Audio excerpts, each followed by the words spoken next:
All right, shalom, family. Most High in Christ bless you all. Happy Sabbath. Okay, happy Sabbath to myself. Damn, you guys don't have no manners. Happy Sabbath. Israel, boy. Damn. Say Most High in Christ bless you. Like, yeah, nigga. All right, today's class is entitled Evicting Vagabonds. The earth was made for all sakes. We're going to do a lot of reading. Time is limited, so I don't know if I'm going to fit this into one class, but if not, we'll make it two. We're going to begin in the book of Deuteronomy 22. We're going to read the whole chapter, one thought, all right? The whole chapter straight through. I need you to kind of speed it up, all right? Yes, sir. All right, I'm not going to stop you. Let's go. This is the book of Deuteronomy, chapter 22 and verse 1. Thou shalt not see thy brother's ox or his sheep go astray, and hide thyself from them. Thou shalt in any case bring them again unto thy brother. And if thy brother be not nigh unto thee, or if thou know him not, then thou shalt bring it unto thine own house, and it shall be with thee until thy brother seek after it, and thou shalt restore it to him again. In like manner shalt thou do with his ass, and so shalt thou do with his raiment, and with all lost things of thy brothers which he hath lost, and thou hast found. Thou shalt do likewise. Thou mayest not hide thyself.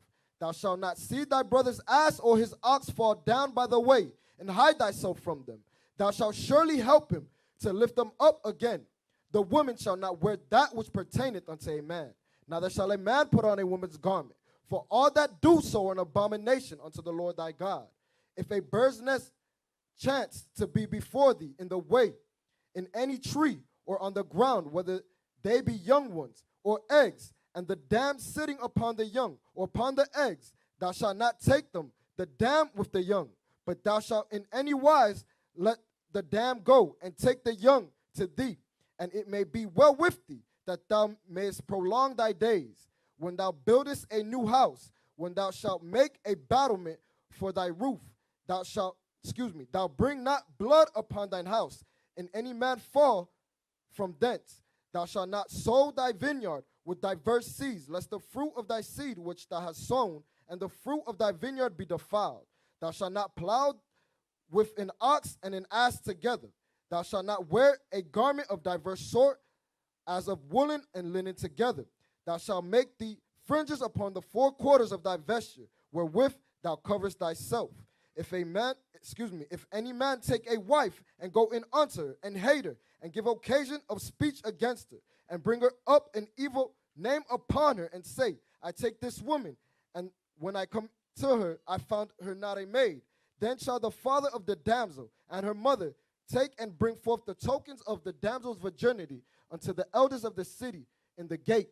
And the damsel's father shall say unto the elders, I gave my daughter to this man to wife, and he hated her. And lo, he hath given occasion of speech against her, saying, I found not thy daughter a maid, and yet these are the tokens of my daughter's virginity. Then they shall spread the cloth before the elders of the city. And the elder of the city shall take the man and chastise him.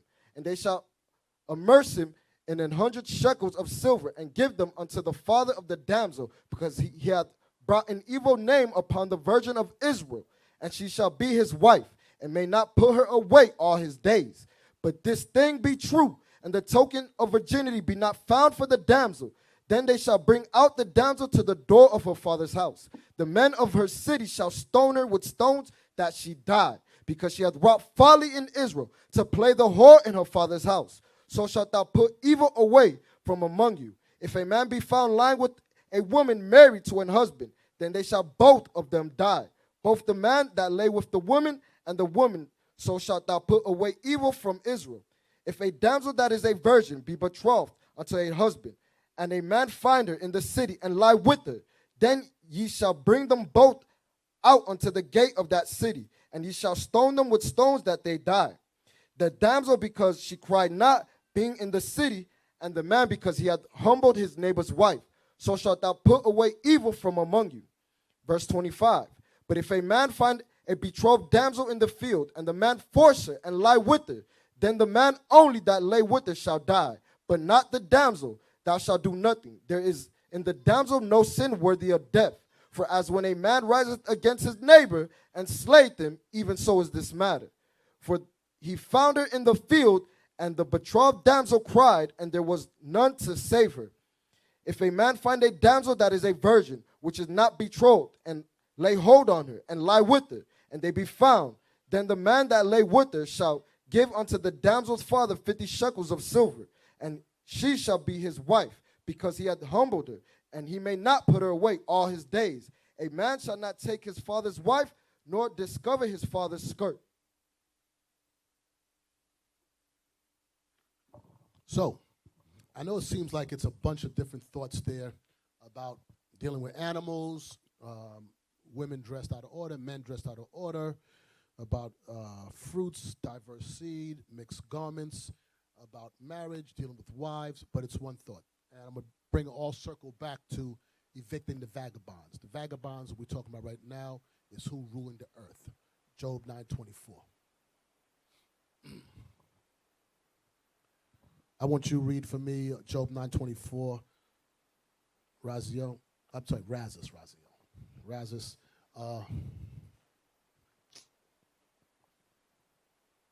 Lahad, I want you to read for me Amos 3. Yes, sir. This is the book of Job, chapter 9 and verse 24. The earth is given into the hand of the wicked. Stop real quick. Lahad, read for me 2nd Ezra 6. I'm sorry. So read that again. Job, chapter 9 and verse 24. The earth is given into the hand of the wicked. He covered the faces of the judges thereof. Who's ruling the earth today? Esau, the white man. He rules the earth today. It says the earth was given into the hand of the wicked. I want you to listen to the subtleties of words. The earth was given into the hand of the wicked. Who gave the earth into the hand of the wicked? Who knows the answer? Nobody. Okay, officer. The Most High God gave the earth into the hand of the wicked, and the reason why is because we disobeyed God. Read Deuteronomy 28. I'm not saying go to it now, but read it. Because we to serve the Lord with joyfulness and gladness for all things, therefore we're going to serve our enemies. God turned the earth over to them to rule it. So it says the earth is given into the hand of the wicked, and he, who is the wicked, covered the faces of the judges thereof. How did they cover the faces of the judges? They gave us the lying image, the deceitful image of Christ being white, Moses being white, the prophets being white. White is right. They changed this Bible around.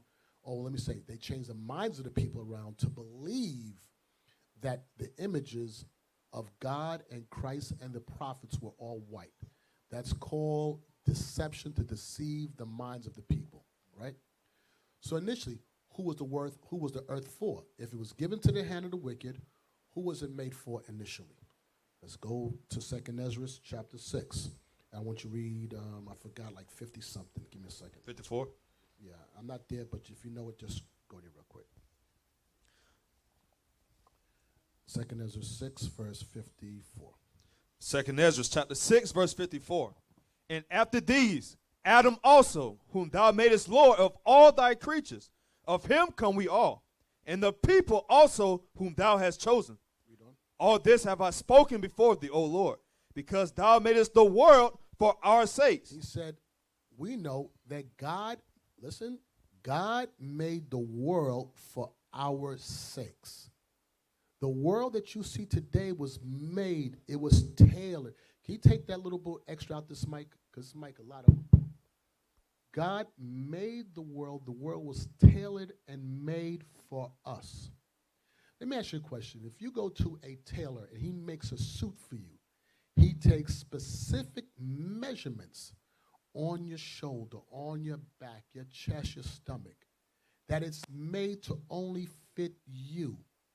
If somebody else puts on that suit that's tailored for you, it will not fit them right. You understand that? So if he made the world for our sakes, it was tailored and made for us to do what? To rule the earth. So if anybody else is ruling the earth, it will not work properly. So now what does that have to do with Deuteronomy 22? That is the question. I want you to read real quick. Read Amos 3 and 7 now. Amos chapter 3, verse 7.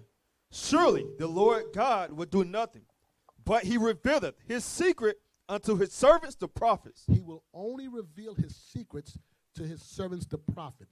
It will only be the Israelite man, his prophets, that will understand and be able to open up the word of God and bring clarity to the message written within. Here's a simple one that everybody should understand. Christ is black. It seems very simple for us to understand, but do you know there's millions, if not billions, of people on earth that in 2021 they still think Christ is white? Or some of them say he didn't have a color? How is that? That stuff sounds odd to us. When we talk like, what do you mean you don't understand it? It doesn't matter. It was written in the book. Well, that's your interpretation. What do you get? It's in my interpretation. He said, I'm black. Well, no. It's transfiguration, all kind of other stuff that's absurd talk. Because it's not meant for some people to understand. Listen to this. This Bible has a spirit on it. It ain't a regular book. This earth that we have has a spirit on it. The animals have spirits on them. You have a spirit on you. Everything has a spirit. It is made with God's wisdom. So he says back in Amos 3, what?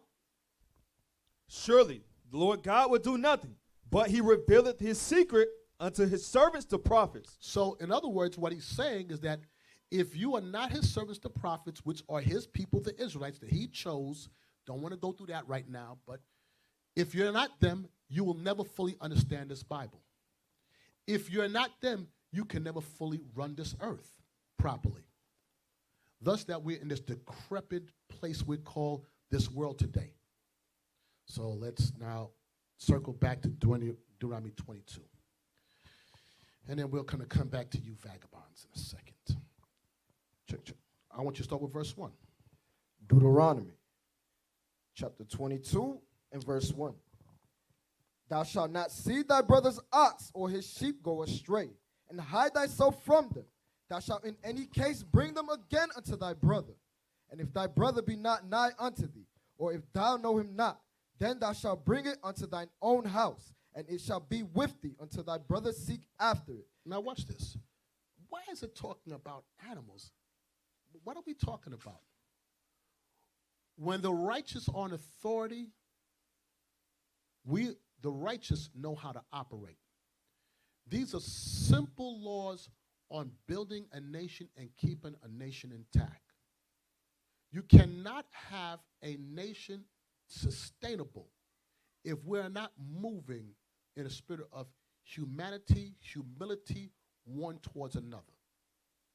So I'm going to make it in layman's terms, what God is saying here. If you have an animal, or if you have property, and by chance you lose it, it is my responsibility or your responsibility to hold it, to care for it, that when that person comes looking for it, you can restore it unto them again. This world's not like that today. You could lose your wallet with your ID, your phone number, your address, your social security card, a map to your front door, and that will never come back to you on the most part. That's why this place, I'm saying, the vagabond that's ruling this earth, he's not executing God's righteousness, which he couldn't do it anyway because the laws were only given to us. He wouldn't know how to do it even if he wanted to. But God made it clear to us to know that if your brother's animal get lost, I want you to read verse 2. Deuteronomy chapter 22 and verse 2. And if thy brother be not nigh unto thee, or if thou know him not. You don't have to, do me a favor, Lahad. Stay where you are. You're going to continue reading. Give me Leviticus 6. So it says, if thy brother is not nigh unto thee, he doesn't live close, or you don't even know him. Read on. Then thou shalt bring it unto thine own house, and it shall be with thee until thy brother seek after it, and thou shalt restore it to him again. So now imagine this. Your animal or your property is lost. I don't even know you, but I found it. I know it's not mine, and I take care of it. I'm feeding it. I'm making sure it's healthy. And then a month or two later, you come looking. listen, I lost this animal, I lost something of mine, I lost my iPhone, whatever it might be. And when you come, I said, oh, I have it, and it's well taken care of. When you see it, you're like, imagine back then, you lost your animal, and 3 weeks later, a month later, you come looking, and your animal's still fat, it still looks healthy, and I return it unto you. But I didn't know you prior to that. I don't know who you are. What just happened between you and I when I returned that animal to you? You just built a connection with that man. That man's perception of you is, yo, this is a good man. He's a decent man. The nations wouldn't know how to rule this earth. If we want to rule this earth, we must move according to the will of God. So now what happens? I return your animal to you. Now it's like, oh, brother, man, I really appreciate that. Now later on, if you see me or if something come around, you're like, I remember him. Hey, 6 years later, I see you in town someplace. Hey, I remember you, man. How you been? All right. This is my wife. This is my son, and this is my family. Oh, nice to meet you all. Automatically, there's a connect made. Oh, yeah, well, this is my wife. This is my daughter. This is my family. Oh, nice. Well, she's of age. My son is of age. He's of good stock. That's a reputable man. It might breed us making a family together. That's how you build nations. There must be a level of humanity and respect for one another. When we read this, normally we read Deuteronomy 22:5 about wearing pants, but we miss that there's other messages in this. These vagabonds don't move like that. Now read on. Real quick. We're going to come back here. Go to Leviticus 6. Hold this. We come right back here. Leviticus 6. Start with verse 1. Leviticus chapter 6, verse 1. And the Lord spake unto Moses, saying, if a soul sin and commit a trespass against the Lord, and lie unto his neighbor in that which was delivered him to keep, or in fellowship, or in a thing taken away by violence, or have deceived his neighbor, or have found that which was lost, and lieth concerning it, and sweareth falsely, in any of all these that a man doeth, sinning therein. So now, if you stole something, if you received something of your neighbor that was not yours, but you have it, and you lie when he come looking for it. I don't know what you're talking about. You drop your wallet, you pick it up, yo, I saw that wallet. Anybody see a wallet? No, I didn't see anything. I don't know what you're talking about. It says what? What's the next verse? Then it shall be, because he has sinned and is guilty. He has sinned. Who has he sinned against? Nobody? Huh? He sinned against God. Very good. Let's go up to verse 2. Verse 2. If a soul sin and commit a trespass against the Lord. You're doing this against the Lord.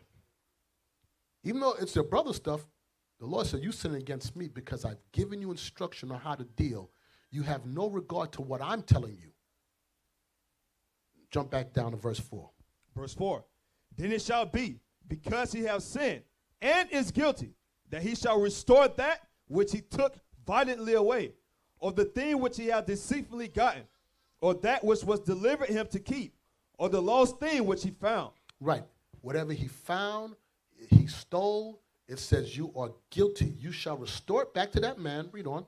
Or all that about which he has sworn falsely, he shall even restore it, the principal, and shall add the fifth part more thereto, and give it unto him to whom it appertaineth. So God said you got to restore back whatever you took plus 20%.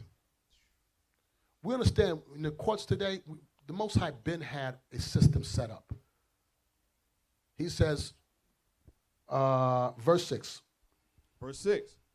And he shall bring his trespass offering unto the Lord, a ram without blemish, out of the flock, with thy estimation, for a trespass offering unto the priest. He says, and after you give your back the price of what you have plus 20%, now you have to bring an offering to the Lord, a ram to be killed.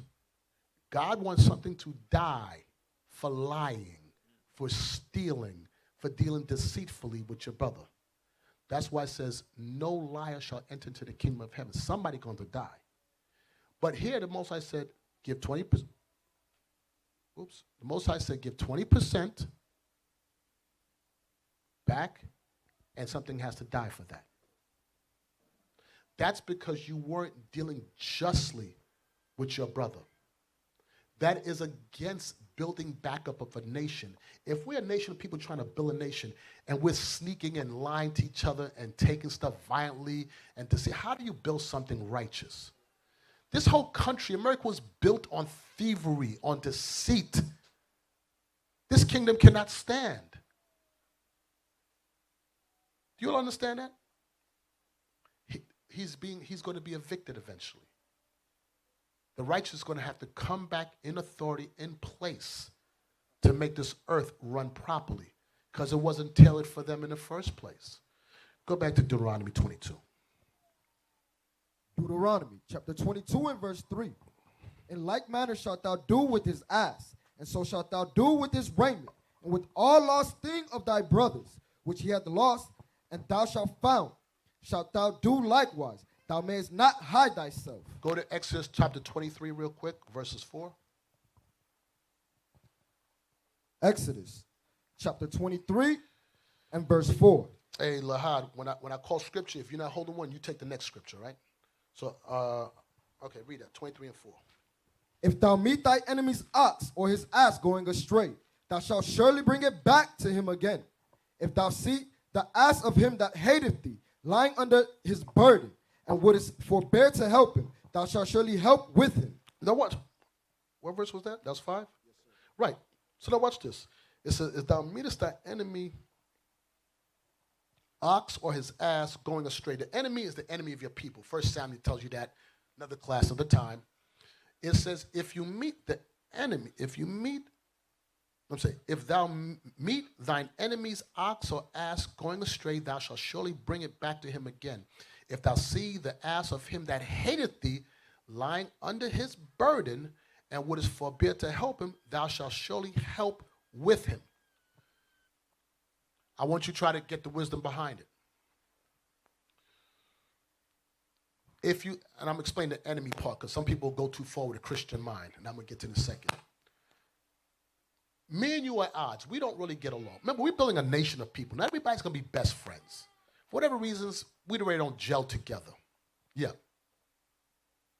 A little closer? All right. Me and you really don't gel together, but we're right here. It's telling you, even though you hate me, I'm still supposed to deal right with you. So now try to wrap your mind around this. Me and you don't really mix. But you lost your animal, and I brought it to you. I see that your animal fell by the way. Me and you don't get along, but you lost your iPhone. You dropped your wallet, and I bring that back to you. What should trigger you? Zion? Just talk. Yes, the person who lost it.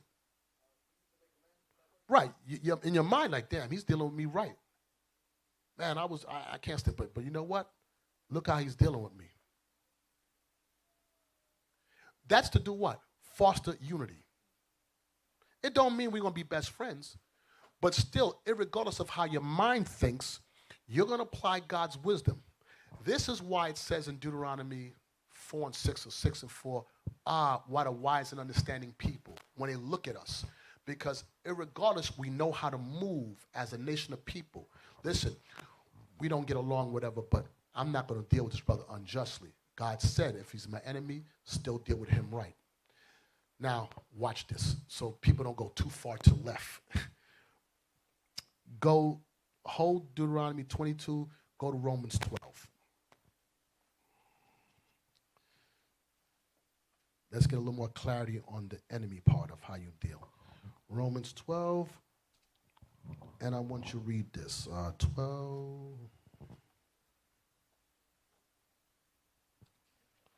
I thought I wrote this down. Verse 9. No, give me 1 second. Just bear with me. Rejoice in the hope and tribulation. Verse 20. Romans chapter 12, verse 20. Therefore, if thine enemy hunger, feed him. If he thirst, give him drink. For in so doing, thou shalt heap coals of fire on his head. Now it says, if thy enemy's hunger, feed him. If he thirst, give him to drink. So in doing so, thou shalt heap coals of fire on his head. He's telling you, deal right with your enemy, because if he doesn't deal right with you, it's going to be his judgment. Now, people say, well, your enemy means that you feed people that dealt with you wrong. Let's go back up in the chapter. I want you to read verse 10. Romans chapter 12, verse 10. Be kindly, affectionate one to another, with brotherly love, in honor preferring one another. Verse 13. Verse 13. Distributing to the necessity of saints, given to hospitality. Verse 14. Verse 14. Bless them which persecute you. Bless and curse not. So this is talking about brothers that's in the body with you. This ain't talking about enemies that left and they're out there trying to, listen to me, if a brother's out there that tried to kill you, trying to destroy you, that's not talking about him. That's talking about brothers that's within the body of this congregation. That's why I read the part when it says, verse 13. Verse 13. Distributing to the necessity of saints, given to hospitality. Verse 10. Verse 10. Be kindly affectionate one to another. Who's one to another? Verse 20. Verse 20. Therefore, if thy enemy hunger. So who's that talking about? Within the body of people that you fellowship with. You're not going to get along with everybody. That don't mean somebody trying to kill you and you see the ox fall on the way and you go pull up next to them to help the ox. The nigga was just trying to kill you. People read this and go too far and they start dealing with it. Nah, if you left this body right here, it ain't talking about you. I'll be damned if I'm going to give a hand to somebody that was trying to destroy me. That don't mean that. Don't go too far, okay? All right, let's go back so we get some more understanding. Back to Deuteronomy 22. 4, Lahad, go Luke 6:32. Deuteronomy. No, I want you to read verse 3. Deuteronomy chapter 22 and verse 3. In like manner shalt thou do with his ass, and so shalt thou do with his raiment, and with all lost things of thy brothers, which he hath lost, and thou shalt found, shalt thou do likewise. Thou mayest not hide thyself. You must give it back. Go to Luke 6:32. The book of Luke, chapter 6, verse 32. For if ye love them which love you, what thank have ye? For sinners also love those that love them. And if ye do good to them which do good to you, what thank have ye? For sinners also do even the same. And if ye lend to them of whom ye hope to receive, what thank have ye? For sinners also lend to sinners to receive as much again. But love ye your enemies, and do good, and lend, hoping for nothing again. And your reward shall be great, and ye shall be the children of the highest. For he is kind unto the unthankful and to the evil. Right. God is kind to the unthankful and the evil. So what he's saying here? If you do good to people that do good to you, then what's the big deal? But those of them that's not dealing with you right, but they're amongst the body, not dealing right, it's saying still deal right with them. All this, back to the whole thing, is governing the earth. It's us governing this land. What happened? We became like the world. You do bad to me, I render evil for evil. That's Romans 12. We just came out that chapter. I'm a deal. You can't build a nation like that. What you got to do is be right with that person, heap holes of fire upon their head, that God will bring the judgment if they're not right. No. Why do you think America's imploding on itself right now? What do you think happened in Washington, D.C. when they stormed the White House? Because they're not righteous people, so they're going to fight against themselves. And we, the prophets, will sit back and watch them implode and wait for the opportunity to take back our place. And then we're going to implement God's laws. Because we didn't do it the first time right. That's why and we'll tell you this, and they still ain't going to figure it out. You know why? It ain't meant for them to figure out. He revealeth his secrets unto his prophets, the servants. Okay. What verse do we fear of? Verse 35. Okay, jump back. verse 4. Deuteronomy chapter 22 and verse 4. Thou shalt not see thy brother's ass or his ox fall down by the way, and hide thyself from them. Thou shalt surely help him to lift them up again. Right. So now you can't see your brother's ox or ass fall down by the way and hide thyself. That's like me driving on the road and I see your car pulled over and you struggling right there and I go, oh, snap, hey, shalom, keep moving. What just happened? You look at that and like, damn, that brother just left me here. He see me like that? And imagine the person who you left standing there.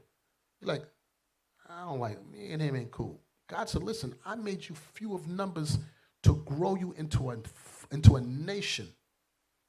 You're not growing if you see like that. Give me 1 John 3. 1 John 3:16. 1 John chapter 3, verse 16. Read. Hereby perceive we the love of God, because he laid down his life for us. Listen what it says. Perceive ye the love of God. Can you understand what the love of God really is? People don't understand what the love of God is. That he did what? Because he laid down his life for us. He laid down his life for us. That's how we perceive the love of God. And we understand, damn, this man came and he gave his life for us and died for our sins. There's no greater love than that. Read on. And we ought to lay down our lives for the brethren. And we ought to lay down our life for the brethren. It says, charity thinketh not of its own. Read on. But whoso hath this world's good, and seeth his brother have need, and shut up his bowels of compassion from him. Stop. The bowels of compassion that Christ saw was what? That these people will be a stink off the earth if I don't die for them. God ain't going to deal with them. The bowels of compassion, if you see your brother right there is a need, and you're like, that's his problem. No, I'm not helping him. He said, you can't hide yourself. That's your conscience if you hide yourself from your brother. Forget if your brother even see you. God sees you. You have the means and the capability of helping somebody. Do you know something? On a small level, I want you to understand, even though these nations can't govern the earth, they understand it. How do you think Moab came to America and succeeded? You think they came here with money? Man was broke. I'm going to tell you something. You may not believe this. A lot of Amalek came to America and was broke and poor. But one thing they had was bowels of compassion one toward another. They would take them in. You come here. You move here. Ming Lee, you and your family move in here, all 48 of y'all. Don't worry about it. We'll all put together and buy rice. We'll eat. We all 48 of us will go out to go to work. We'll save our money. You know what? You open a vegetable stand. I'm going to open a Chinese restaurant. You open a box company. You open a meat company. You make soy sauce. When I'm ready to open my restaurant, I'm going to buy the meat from you. I'm going to buy the soy sauce from you. I'm going to buy the vegetable from you. You got the trucking company. You move it. Then when he got the trucking company needs food, he eats at my restaurant. He needs meat. He buys from that place, and they build an economic with them. And that's how they rose up here. Not us. They understood that on a small level. So you see a brother fall by the way, and here you have no compassion. Read on. How dwelleth the love of God in him, my little children. I'm going to read the whole verse again. But whoso, 1 John chapter 3, verse 17. But whoso hath this world's good, and seeth his brother have need, and shutteth up his bowels of compassion from him, how dwelleth the love of God in him? How dwelleth the love of God in you? Christ said, they shall know you're my disciples if you love one another. That's when the nation's going to look at us and say, wow, these people are different. How they move. They have care. We know they got issues, but guess what? They don't allow their issues to taint the bigger picture. It's the growing back of the nation. As long as they keep us in disarray and disorder and God's laws not being implemented, we cannot grow as a nation. And in the midst of them, we're growing as a nation when God's laws are applied. Plain and simple. Read on. My little children, let us not love in word, neither in tongue, but in deed and in truth. Most High said there got to be an action. There must be an action. If you see a brother's ox fall by the way, don't hide yourself. Get involved. You know something's being wrong. Listen, your brother found the brother's phone. No. Give that brother's phone back, man. No. I'm speaking up. I tell you, I've seen this congregation and I've seen this truth, and I hope we're getting better. Brothers and sisters have to reach out to their worldly family to help them raise their children. And in the body, they don't bring because they can't depend on each other. It'd be a gang of sisters in the congregation, and they would go to their mama who smoked Newport 100s and drinking tall cans of reserve steel. One little oscillating fan, and they would go to her before they go to each other in this truth. Shame on y'all. Shame on the sister that's going to them, and shame on y'all for not saying, nah, sis, don't do that. Bring that baby here. We got you. You sit home doing nothing anyway. You on Facebook and Instagram anyway. It ain't like you doing anything. You don't cook. I'm not talking about you sisters here. Hopefully. Deuteronomy 22. Let's go back. So now what does all that have to do with verse 5? Deuteronomy chapter 22 and verse 5. The woman shall not wear that which pertaineth unto a man, neither shall a man put on a woman's garment. For all that do so are an abomination unto the Lord thy God. So now verses 1 through 4 is how you deal to build and foster relationships for the point of building a nation. Everybody on the same page? With those things implemented, we'll know how to govern and have the spirit of humanity, humility towards one each other, how to leave something in course. Because what we're building, it's not for right now. It's for the generations to come. It's not for my time alone, but it's for my children's time. That they know how to govern themselves, and they teach their children for those children's time. Do you know something on another level? Esau understood that. Without the laws. But do you think back in 1776, when they was writing the Declaration of Independence with, I was going to say Malcolm X, I mean George Washington and these guys, do you understand that they set up the groundwork for their generation to rule the earth today? They weren't understanding their time period. They weren't going to see like they was fighting France and Britain, or Britain back then, I should say, fighting Britain for independence, Tea Party, and all that foolishness. But they were fighting for the groundwork so their kids and their children, their generations could rule the earth today. They were setting themselves up in place back then. Watch this. We're going to go, stay right here before we read 5. Go to Deuteronomy 4, verse 40. Watch this. Going back to building something for the future. Deuteronomy chapter 4, verse 40. Thou shalt keep therefore his statutes and his commandments, which I command thee this day, that it may go well with thee, and with thy children. And with what? And with thy children after thee. Read on. And that thou mayest prolong thy days upon the earth. Thy days, I'm talking about not just your life, but your nation. That you keep these commandments for you and for thy children's sake. That's talking about building back a nation or holding on to what you have. That you're doing it for the long haul. You see the long-term vision. Esau understood that, and these other nations understood it on a small level. God is saying, with my wisdom, if you know how to deal with your brothers, you can prolong your days and your children's days on the earth. You can leave. I don't want to die on this earth and leave my children to know that, oh, all we have to look forward to is captivity. Okay, we may not get out here in my time, but I want you guys set in place. And guess what? You may say, I may not get out here in your time, but I'm going to set my children in place. That eventually my name, when I'm going on this earth, will be ruling one day. I may not be there, but damn it, in my line, somebody's going to be there. Or I can leave you right back here to smoking weed and teach you how to roll blunts. Dudes be smoking drugs with their kids. Yo, son, roll that blunt for me. Gosh, man, we're not getting out here like that. So read that verse one more time. Deuteronomy chapter 4, verse 40. Thou shalt keep therefore his statutes and his commandments, which I command thee this day, that it may go well with thee, and with thy children after thee, and that thou mayest prolong thy days upon the earth, which the Lord thy God giveth thee forever. God, that you might prolong thy days upon the earth, which God gave us.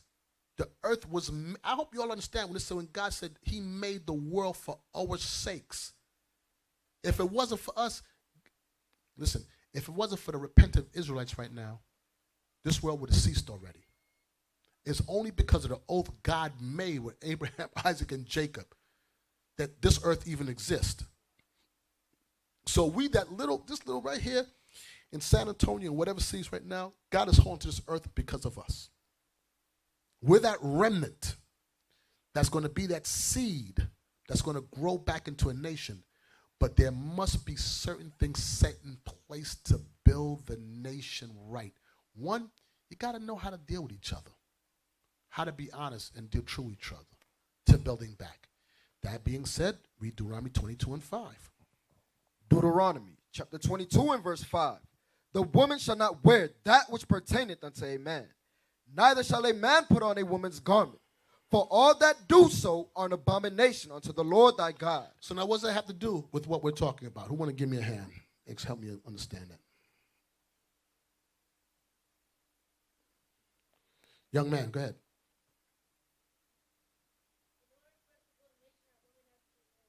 Oh, very good. Okay, very good, very good. And men have to be in order. So what does cross-dressing have to do with, how does cross-dressing affect us not being in order? Okay, give me some more. You're right.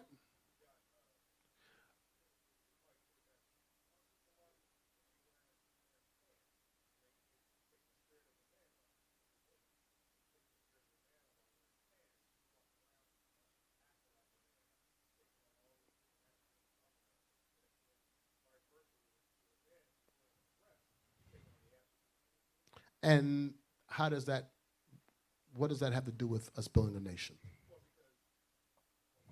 No, you same brother.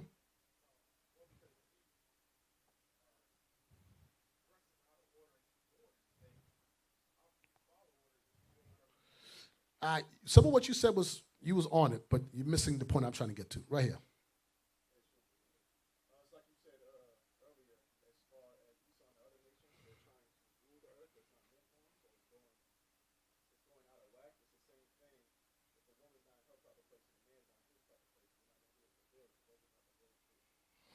Okay. Here we go. The whole thing on dealing right, us dealing right, is the building back of the nation, right? Okay, let's do this real quick.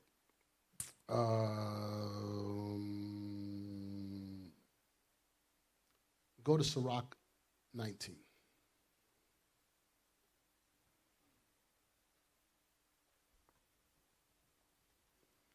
Watch this. I know when you read this chapter, you think it's a bunch of different thoughts. No, it's one thought. Verse 29. Sirach chapter 19, verse 29. A man may be known by his look, and one that hath understanding by his countenance when thou meetest him. A man's attire and excessive laughter and gait show what he is. Right. It says a man's attire, his laughter, and his gait show what he is. So it says, a man should not wear that with pertaineth unto a woman. Neither shall a woman put on a man's garment, right? Back then, a man, or even today, Lord Jesus, a man in a dress, you automatically think what? Huh? Say it. He's what? He's gay, right? So I'm going to show you how that's against nation building if you don't understand reproduction. If a man is running up in another man's behind, you're never going to produce a baby. A nation can't grow. If homosexuality, lesbianism rules this earth, the human race ceased to exist. So if a man is dressed like a woman, it's telling you that he's gay. Or at best, he's effeminate, and he will not receive the kingdom of heaven. It is counterproductive to building a nation. You understand that? Now, concerning the woman. Today, women wear pants, and it's like not that they're gay or lesbian, but I'm going to tell you what the Bible says concerning that. Baruch 6.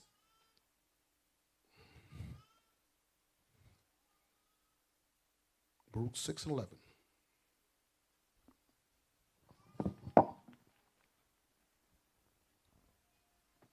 Watch this. Baruch I want you to start a little higher. Start with verse.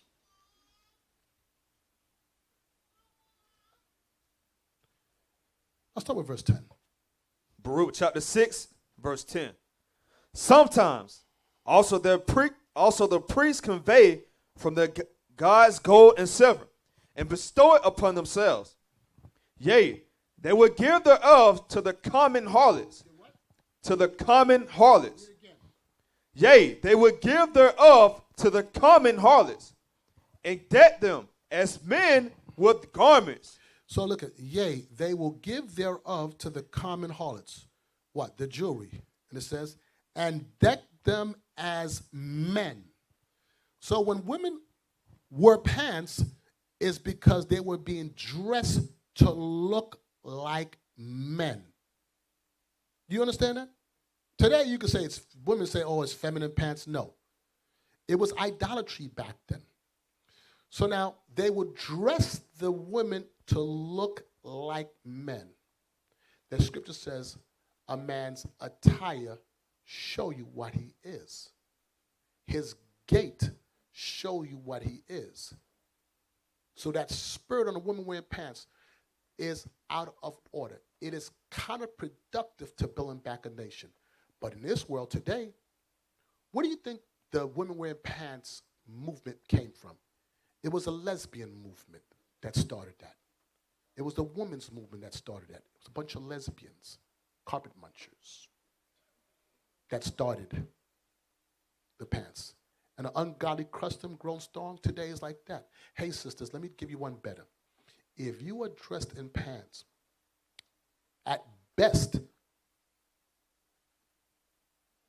and you're supposedly heterosexual, men are looking for you for one thing only. You dress negative, you dress like a whore, you're going to be treated like a whore. Expect to find a whoremonger. Women wearing that to show off their shapes, and that's not to bring about godly seed to building back a nation. That's me being kind in it. God said the spirit behind that was to make and put the spirit of a man upon you. Again, that's that strange apparel we read about in Zephaniah. So I'm going to go back in Deuteronomy 22 real quick. 1 through 4 was about morality and how to deal with each other. Verse 5 plays intricately, as far as nation building, about structure and order in dressing. Being like that is counterproductive to the building back of a nation, right? Now let's see verse 6. Deuteronomy chapter 22 and verse 6.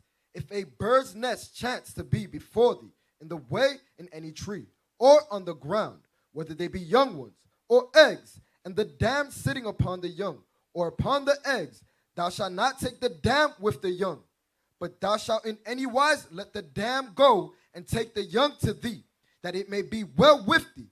So now help me understand, brothers. Help me get what's being said here. Anybody want to try? Young man? How's that fall in line to what we're talking about? Well, I'm not sure. I'm so similar.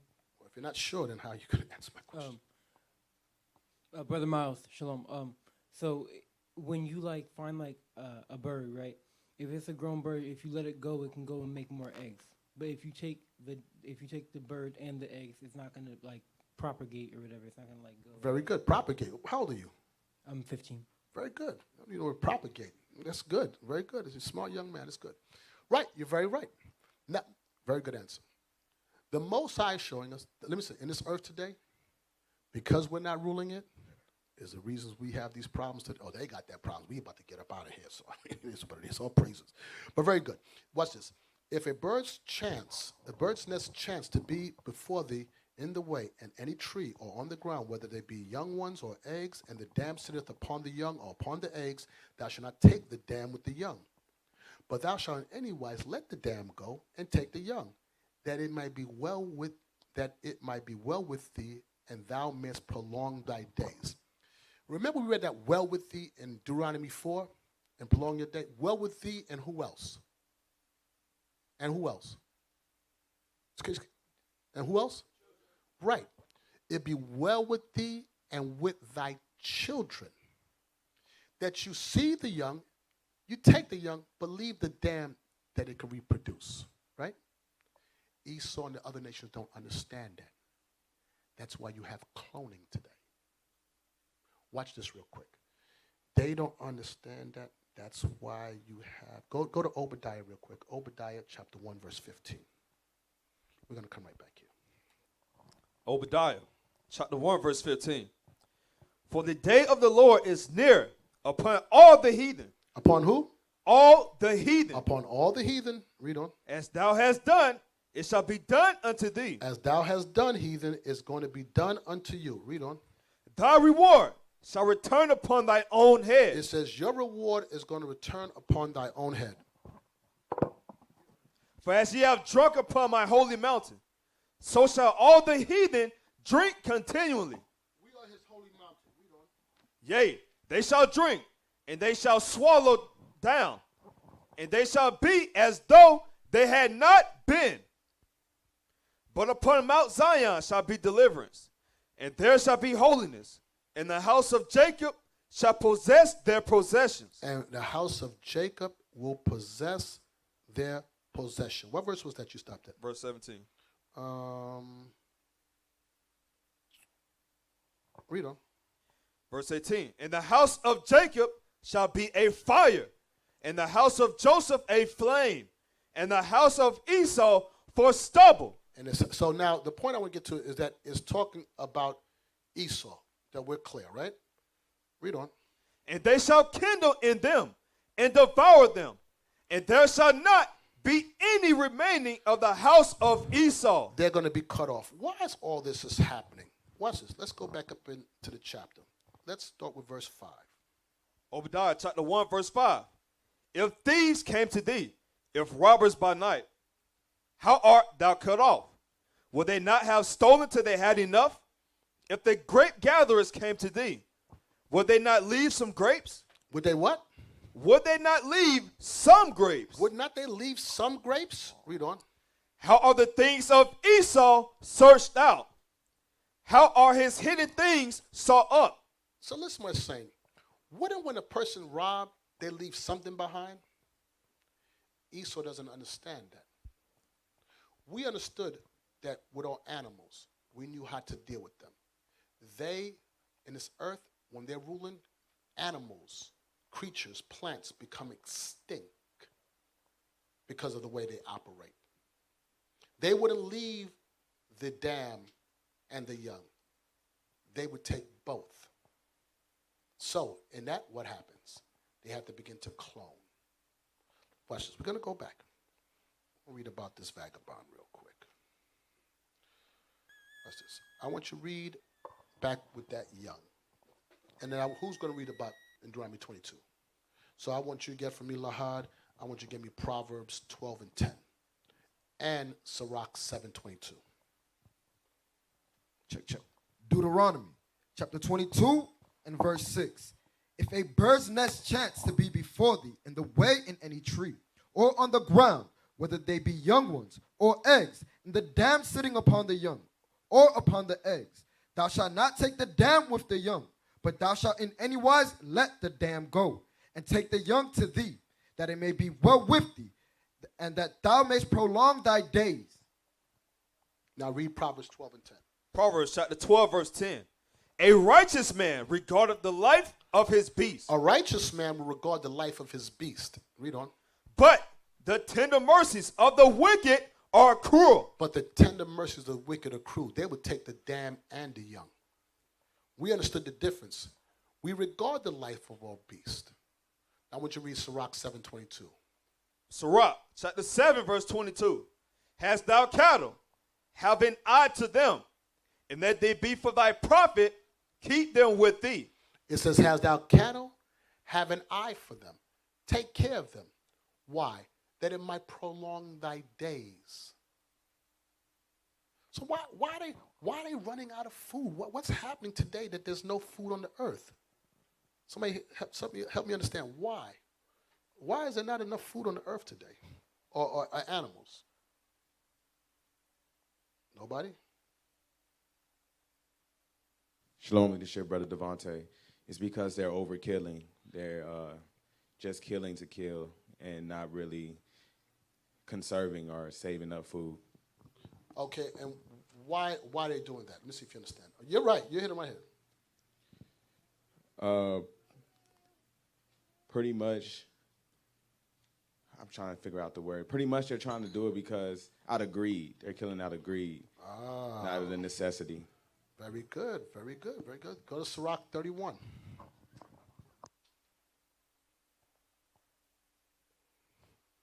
Sirach 31. Let's read it. Verse 19. Sirach, chapter 31, verse 19. A very little is sufficient for a man well nurtured. It says, a very little is sufficient for a man well nurtured. Do you understand something today? You see people drinking a big gulp. They drink a 2 liter of soda. Do you understand there's only 2 chicken wings on a chicken? If I eat a 10-piece, and you eat a 10-piece, and you eat a 10-piece, and you eat a 10-piece, and each of us eat 10 pieces, that's 100 pieces of chicken, right? You needed 50 chickens just for us to each have a 10-piece. Oh, no. I would have to kill 5 chickens to eat a 10-piece. You need 5, you need 5, you need 5, you need 5. Where are these chickens coming from? It says, little sufficient for a man well nurtured. It's because we are insatiable. I'm going to tell you something. When Esau came to the Americas, these conquistadors came into the Americas, and I said to the western hemisphere. And they ran into Simeon and Ephraim and Gad and them. When they hit those shores, do you know they said, and they fed these conquistadors. They said the conquistadors, listen to what I'm saying, the conquistadors, in 1 month would eat the food that would last them for 1 year. 1 month, they would eat the food that would last a family for 1 year. They were insatiable in their eatings. Watch this. Go from that to Sirach 37, verse 30. Sirach chapter 37, verse 30.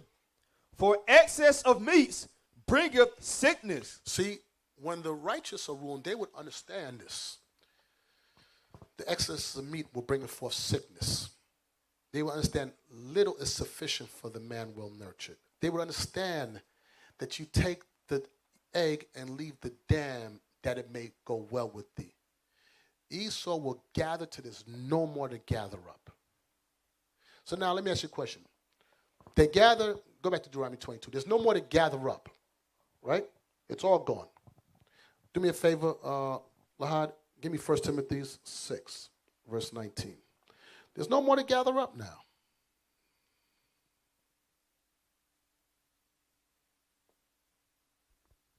First Timothy chapter 6, verse 19. Hey, give me get a lie, just give me on the clone. Find it for me. I can't find it there. Go ahead. First Timothy chapter 6, verse 19. Laying up in store for themselves a good foundation. 1 Timothy 6:19. Yes, sir. It's 2 Timothy 6:19. I'm sorry. Those two.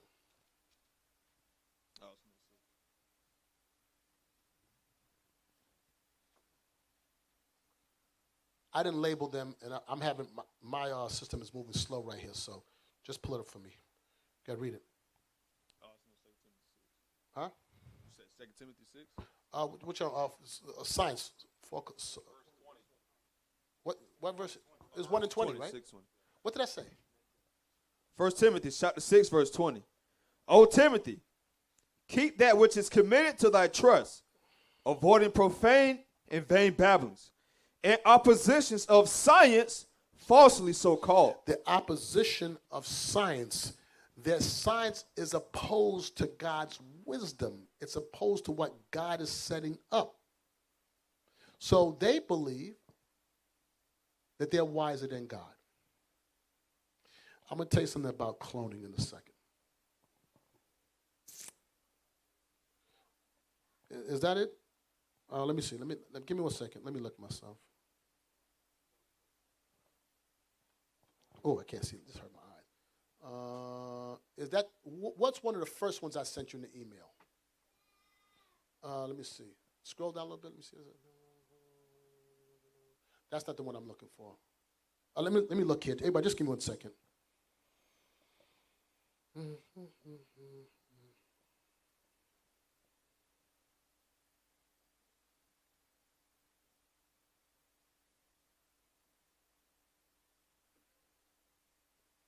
Okay, I'm going to get it in a second. I can't find it right now. Let's go back to Deuteronomy real quick. I'm going to come to that article in a second anyway.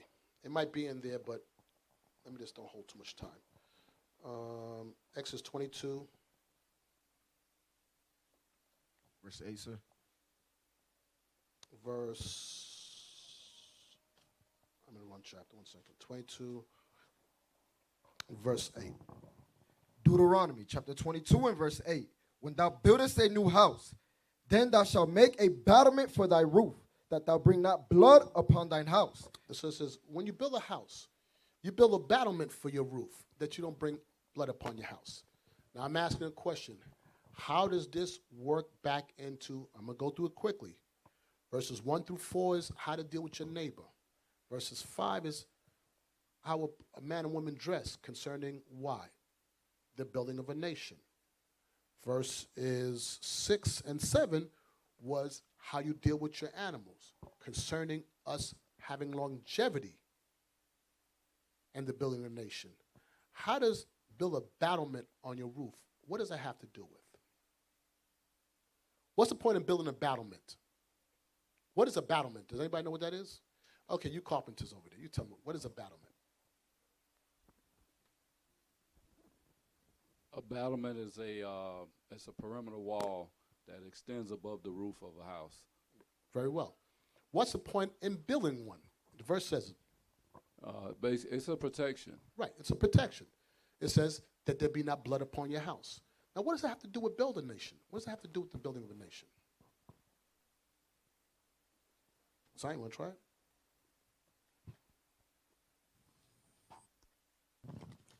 You have safety precautions in place. That way, it can prevent a death. Right. And that could help. What kind of death? Okay, you're not. I don't know how to ask. I don't answer myself because I don't know how to A ask. preventable death? Yes, untimely death. So just watch this. He's saying this is the first building code in the Bible. Build it that there's not an untimely death. Think about this. All we're reading about is about building a nation and coming together. You got a home. You don't want somebody to come to your house and fall off your roof. Because back then, and we go through scriptures concerning, back then when we built homes, the rooftop was a lot of time we spent times on the rooftop. It was part of our house, right? We don't want anybody to fall off. Imagine Halez comes to my house, comes to visit me, and by chance he steps off because I don't have protection, he falls. That leaves his wife without a husband, without a children, without a father, never able to bear children. That doesn't promote, when you come to my house, I have a responsibility to make sure that you're protected, that you can make it home safe, that you can have a long-lasting life, that you can grow old. You came to visit me, and damn, it was simple, build a little wall that this man can make it home. He doesn't make it home because I didn't build that. God said, no. Us as a nation, we're going to have foresight. We know that if we eat the dam and the eggs, it shortened the life expectancy as a nation. We know if every woman is wearing pants and every man is wearing dresses, it's going to shorten the life expectancy of us. Sidebar. That's why homosexuality is big today, because Esau is promoting it. They said, we can't kill him with drugs. We're going to kill him in war. We're going to kill him make them kill each other with a gun. We're going to kill him in homosexuality. Let them be. We're going to find other ways with foods, ways to shorten their life expectancy. It doesn't promote with your brother if you are dealing deceitfully with him, building a nation. Now, I want you to go to the image of the battlement. I'm going to show you this real quick, and then we're going to get these scriptures on it real quick. Show me the battlement. Oh, let me see what verse. Okay, read it real quick. All right. And there was two images.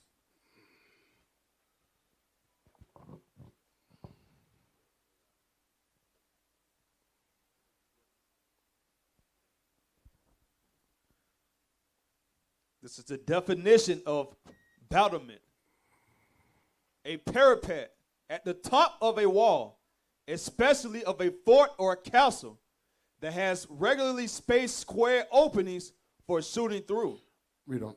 A section of roof enclosed by battlements. Okay, now go to the images real quick. I'll give you two images.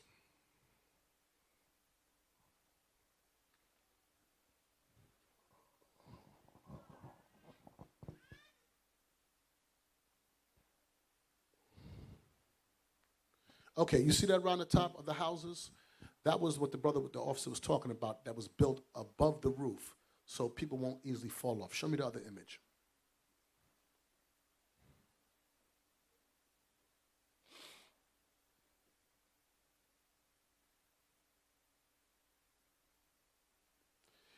You see this in a lot of major cities, especially New York, rooftops. That was part of old building code, but the nations took off. So you see these houses today, how it's built on a slope with nothing there? It's against God's building code. That's why you see people be climbing up on a roof, doing roof and falling off of roofs. They do things out of course with how God builds things. We had rooftops, and there was a perimeter around it. Now watch, let's go through the scriptures so we can see it in the scriptures now. Go to 1 Samuel 9.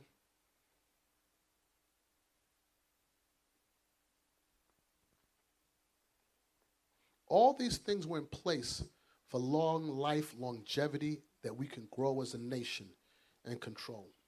9. Now, I want you to pull up, while we're doing this, just find me an image of a house today with a peak. What I asked for? 9:25. 1 Samuel 9:25. 1 Samuel chapter 9, verse 25. And when they were come down from the high place into the city, Samuel communed with Saul upon the top of the house. Read on. And they arose early, and it came to pass about the spring of the day that Samuel called Samuel to the top of the house, saying, Up, that I may send thee away. And Saul arose, and they went out both of them, he and Samuel abroad. I want you to read verse 26 again. Watch this. And they arose early, and it came to pass about the spring of the day that Samuel called Saul to the top of the house, saying, Up, that I may send thee away. And Saul arose, and they went out both of them, he and Samuel abroad. So Saul and Samuel, they dwelt at the top of the house and hung out. That's why you build a battlement. Now watch this. Go to 2 Samuel, chapter 11.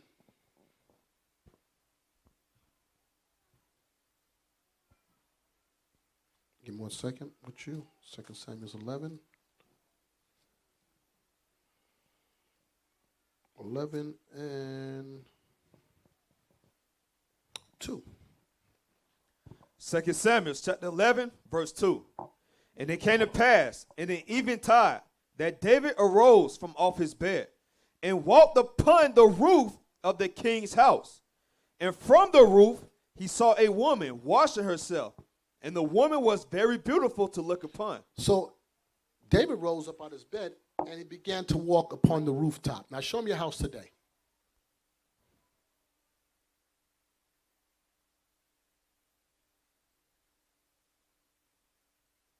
Yeah, that's it. That's it. Do you understand how Esau is out of course with even with their building codes? It's out of course with what God has set up. This does not promote a nation going to stand. See what happened to rule this earth that was given to us, it was tailored for us. So only we would understand that the home's supposed to be like that. They won't understand this. It's not in their spirit. That's not what God set up. It's not how God wanted it. Only the righteous would understand that. Now watch this. Go to Acts 10 real quick, and then we're going to come back.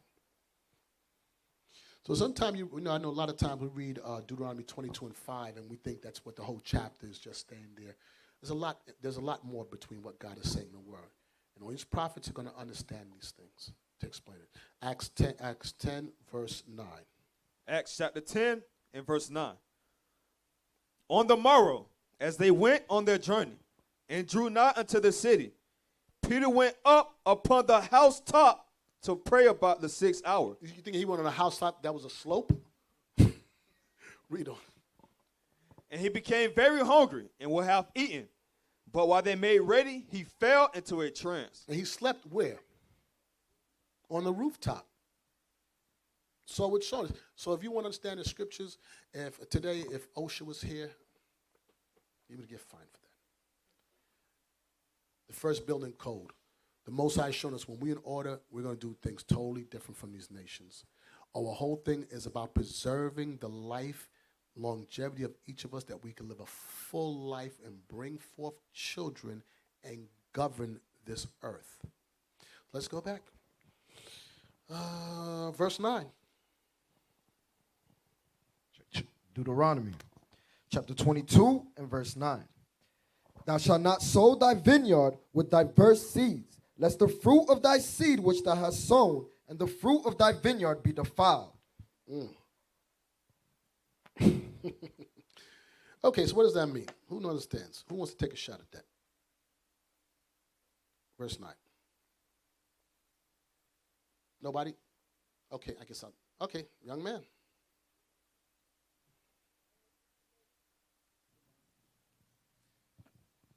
Like if you mix an apple with a blueberry, it can grow into a tree. Okay, very good. Very good. You got some understanding there. So now read it one more time again. Deuteronomy chapter 22 and verse 9. Thou shalt not sow thy vineyard with diverse seeds, lest the fruit of thy seed which thou hast sown and the fruit of thy vineyard be defiled. Okay, who wants to try it now? Who wants to help explain that? What he said was right. Go ahead. Yeah, go. Brother Michael, it goes into cloning, how they're cloning these the fruit and the vegetables. You know anything about the cloning? I don't know, but I know that it's counterproductive. And what they do is, my rib and I, we love to buy fruit with seeds in it. But what they do is they make it so that you can't reproduce the fruit. So if I bought something with seeds, I can take that seed and grow my own. So they make it where as though you can only get that one, and that's it.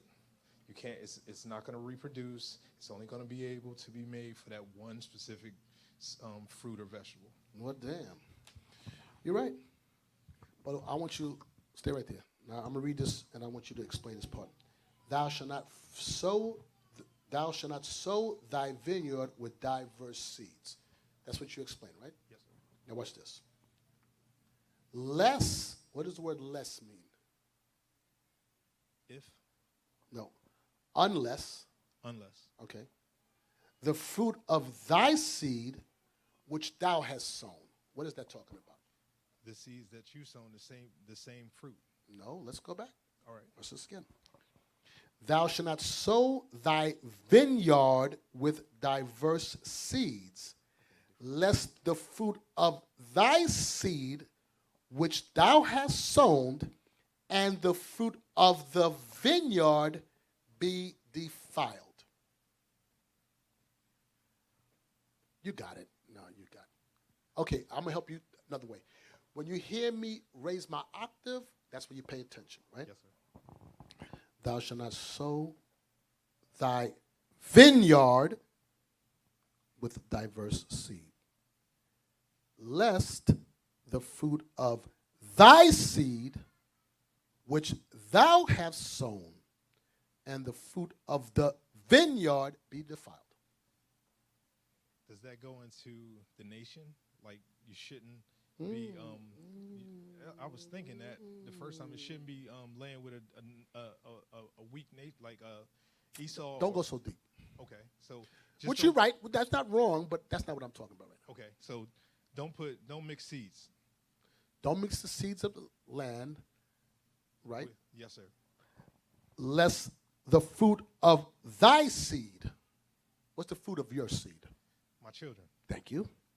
The fruit of thy seed, lost my place, be defiled. and the fruit of thy vineyard, we're back to the vineyard, be defiled. So what is it saying? So everything's going to be defiled Why? because you are going against the Most High. Now, How? First of all, you broke a law. But what, stay right there. What, Okay. What law? What are you breaking right now? The law of going with other nations. No. We're not talking about nations now. Okay, so the law of mixing seeds. And if you mix seeds, the fruit of thy seed, what happens? It's not an original. It's not. No. The fruit of thy seed. The fruit of my. That's You that's got it. You confusing. got it. You got it. You're not. All right. You just okay. All right, so please explain, sir. Okay. Here we go. You were saying it. I'm just trying to get you. You were saying it. I'm just trying to get you to realize you was trying to say it. So read it. Oh, who else to try? Who else wants a shot? Oh, Zion. Thanks for joining us.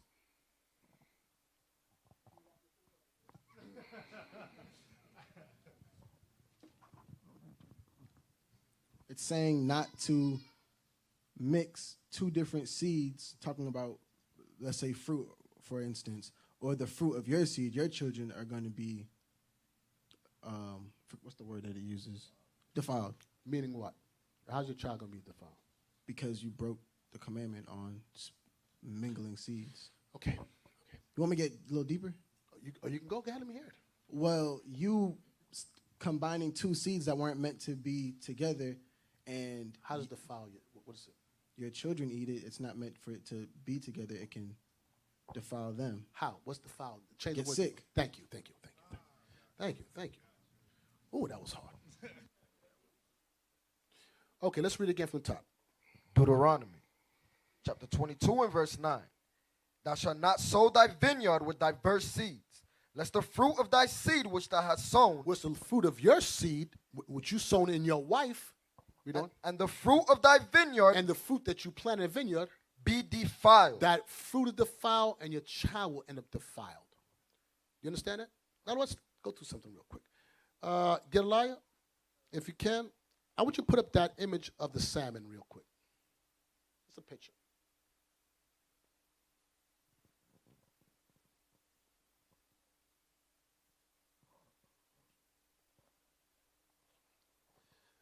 Salmon. Look how it's spelled. It takes out, it's a play on words. It says citrus, it's a Florida citrus fruit. Mid-State Distributors, Inc., Paul Salmon, manager, Lakeland, Florida. Now his name is Salmon, right? That's his name. But why are they using a fish there? Because that devil, the vagabond, has intermingled the DNA of the fish with the orange. And I'm going to explain to you in a second what I mean by that. What happened, Esau, because his whole life is about money. He's a devil, who he is, right? Those that live in Florida, you would understand this, California, the orange industry is huge. If they ever have cold snaps, they can lose the whole crop, which could be billions of dollars. So because of their falsely so-called science, they have learned or tried to take the DNA from salmon who could withstand cold weather and intermingle it with the DNA of the fruit and the vegetables. Now here's the thing. When you ingest that into your body, it can break down or alter your DNA makeup. I think people are getting sick today. in a second. Let's just read this real quick. Go to Ezekiel. Now, I'm not telling you all freak out. Please, don't go too far. Watch this. Ezekiel 4:13.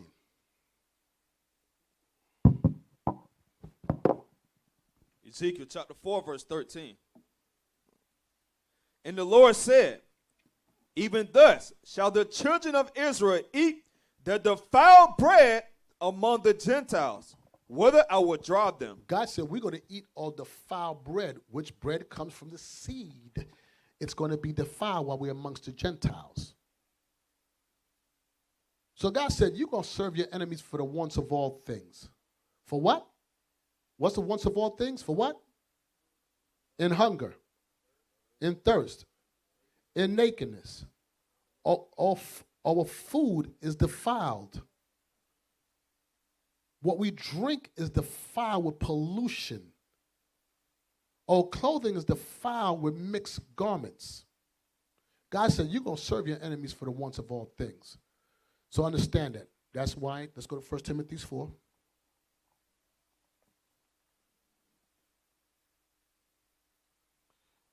Verse 4. So I know y'all thought Deuteronomy 22:5 is where the whole chapter is. Let's read. 1 Timothy chapter 4, verse 4. For every creature of God is good, and nothing to be refused. All creatures of God is good, nothing to be refused. If it be received with thanksgiving. For it is sanctified by the word of God and prayer. It is cleansed by the word of God and prayer. That's why it's important that you pray over your food that you eat. That don't mean eat pork. Come on, we understand the word of God tells you can't eat it. But before you sit down and you eat your food, you better pray to God, thank him that he give you this food to eat, that your body stay healthy, because the food out here ain't no good. I'm going to tell you, I'm going to say Benjamin, but for most people, a lot of us eat fish. It is impossible to farm fish the way they farm fish and it continue. When I say farm, I'm talking about naturally farm. I'm talking about go out in the sea and go fish for fish. They have farms today where they farm fishes. You understand it's strictly business. These fishes never swim out of a small area. They feed it all manner of GMOs and all kind of stuff to get in fat. And we ingest that. It is impossible. That's why they want to kill us off. They have to make room on the earth. There's too many people. Though that disease that just passed, I can't name it because you know, but the big thing that's been talking about, they feed you unhealthy things to give you underlying health issues to get rid of you. But it tells us, let's go back to the point concerning these things. Okay, let's go to these articles real quick. I want you to go to Wikipedia, the one I gave you on the United Fruit Company.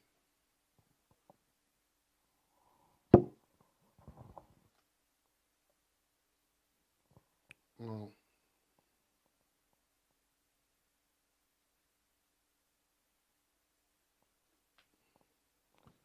I gotta find it in the point I want in this one right now. Let me start right here. Okay. I'm going to have to read it myself. Now, I know about this because I'm Benjamin, but my family is from Honduras. They ended up in Honduras. And I know about this company, United Fruit Company, because my mother used to tell me about this when I was a child, that this company came. Don't show me. I don't want to see me. That the town she's from, this company came in. And this company came throughout all the Caribbean, throughout Central and South America. It's called the United Fruit Company. Today you know it as Chiquita Bananas. There was another one, Dole. Anyway, they began to strip the land of its minerals. They would overplant and just plant. Anyway, they built my mother's town, small little town. They put housing out there. This is back in the 30s, 20s and 30s. They built housing. They brought an economy to the city. And then they planted for about 50 years until they stripped it bare and they just left it in decimation. So watch this real quick. Start reading the first part of that. United Fruit Company.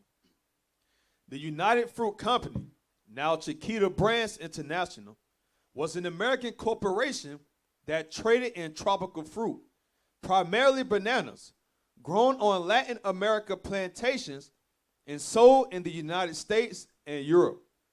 The company was formed in 1899 from the merger of Minor C. Keith's banana trading concerns with Andrew W. Preston's Boston Fruit Company.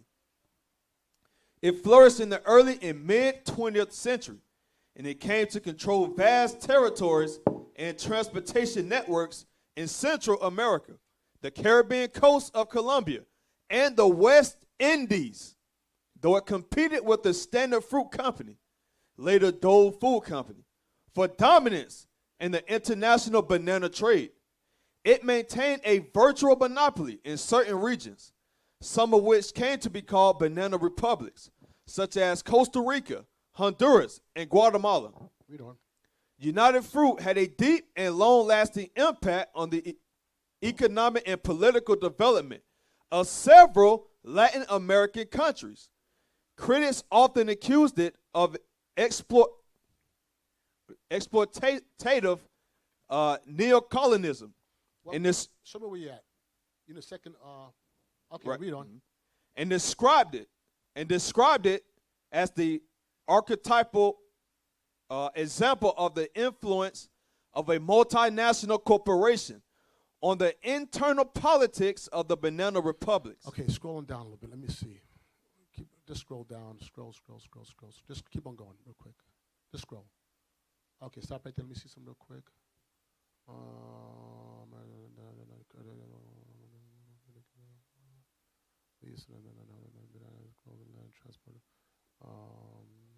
Scrolling down. I forgot it. Just scroll. I'll find it. Okay. I brought his first banana to Jamaica president. Okay, going down right here. Now notice, look, it says bananas, but look what they have there. That's the logo. Look what they have there. They came in there with a gun. That's their logo. Now watch this. It's coming up. It's going down. Permanent member. Keep on going. Stop right there. Stop.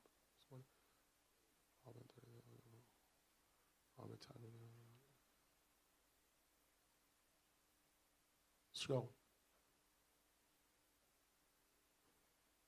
Okay. The one that said in addition. In addition to many other labor actions, the company faced two major strikes of workers in South and Central America. In Colombia in 1928, and the Great Banana Strike of 1934 in Costa Rica. The latter was an important step that would eventually lead to the formation of effective trade unions in Costa Rica, since the company was required to sign a collective agreement. Stop. Scroll down. That's not it.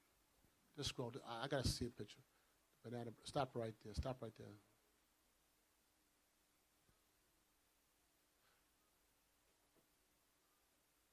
Scroll down. Stop right there. Okay. Reputation. Reputation. The United Fruit Company was frequently accused of bribing government officials in exchange for preferential treatment, exploiting its workers, paying little by way of taxes to the governments of the countries where it operated, and working ruthlessly to consolidate monopolies. You know what it means to work ruthlessly to consolidate monopolies? That logo showed you right there. They began to kill the people. That's how they did it there. If you wasn't laying down, they was going to put you down. And I'm going to go back to the point I'm trying to say, because there's a lot in there, and I can't find exactly what I was looking for. If you scroll, I'll see the photo. Just scroll down. Let me see if I see the photo of them. Keep on going. There's a photo, I believe it is. Stop right there. I'll keep on going down. Stop right there. Scroll down. Stop right there. Okay, here we go. Environmental effects. This is it right here. Read. Environmental effects. The United Fruit Company's entire process of creating a plantation to farming the banana, and the effects of these practices created noticeable environmental degradation when it was a thriving company. So it's telling you that their planting process, the entire process of planting and farming, it caused a noticeable environmental degradation, meaning the land and the country began to fall apart. Read on. Infrastructure built by the company was constructed by clearing out forests, filling in low, swampy areas, and installing sewage. You understand what it means? It says clearing out forests. That's Thank you. That's the word I can't. It struck me. Do you understand what it does to the ground? The ground becomes unstable. Do you understand the deforesting they did throughout the Amazon? How it builds green gases because we emit carbon dioxide. The trees take it in, photosynthesis. Damn, I remember this from, trust me, I didn't go to school. Take it in and they give us back H2O. Yeah, oxygen. Okay, I said H2O, right? You can tell I wasn't good at that. Don't laugh. Give us back oxygen. With the cutting down of these trees like that, that's why we have problems with the ozone layer today. That's why we have these green gases. The earth is beginning to warm up. Why? Because the righteous are not ruling. So I'm going to stay right here. Don't move from that screen at all, right? Let's finish reading on and I'll get to it. Infrastructure built by the company was constructed by clearing out forests, filling in low, swampy areas, and installing sewage, drainage, and water systems. Ecosystems that existed on these lands were destroyed. Ecosystems were destroyed. Read on. Devastating biodiversity. What they lost in biodiversity are the natural processes within nature necessary for plant and animal survival are shut down. Another word, the animals became extinct. All this had to do with them sowing seed in these lands. Now, I don't want to go into and I'm going to go into tomatoes in a second, but the banana you eat today is GMO. Some of us who was old enough, you remember bananas had little seeds in them. No longer. Today it's called, just type in the word for me, Cavendish banana. Leave that screen right there. Just type in another screen, open another tab, Cavendish banana, and just look up the word. Okay, so real quick. They began to plant and destroy the land. Now, let's read this real quick in the scriptures. Two things. Leviticus 25.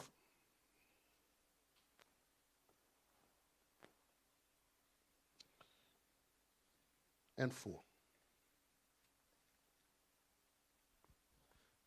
Leviticus chapter 25. It's verse 1. Leviticus chapter 25 and verse 1. And the Lord spake unto Moses in Mount Sinai, saying, Speak unto the children of Israel, and say unto them, When ye come into the land which I give you, then shall the land keep a Sabbath unto the Lord. 6 years thou shalt sow thy field, and 6 years shalt thou prune thy vineyard, and gather in the fruit thereof. But in the 7th year shall it be a Sabbath of rest unto the land, a Sabbath for the Lord. Thou shalt neither sow thy field nor prune thine vineyard. Read on. That which groweth of its own accord of thy harvest thou shalt not reap, neither gather the grapes of thine vineyard undressed, for it is a year of rest unto the land. Right. So what happens? He said 6 years you could sow the land, but on the 7th year you didn't sow it. You let the trees grow. What happens to the fruit and everything? It falls and it refertilizes back the ground. Esau don't stop. He does not stop. He continues to forest until he strips all the minerals out the land till there's nothing left, and then he leaves and goes someplace else. His spirit is a spirit of destruction. He can't do any different. That's how he's bred to be. He's a beast that needs to be tamed and evicted. Watch this. Go to Isaiah 4. watch what happens. We read this over and over and over again. But watch what God says. Look at God's wisdom. Isaiah 4 and 4. Isaiah chapter 4, verse 4.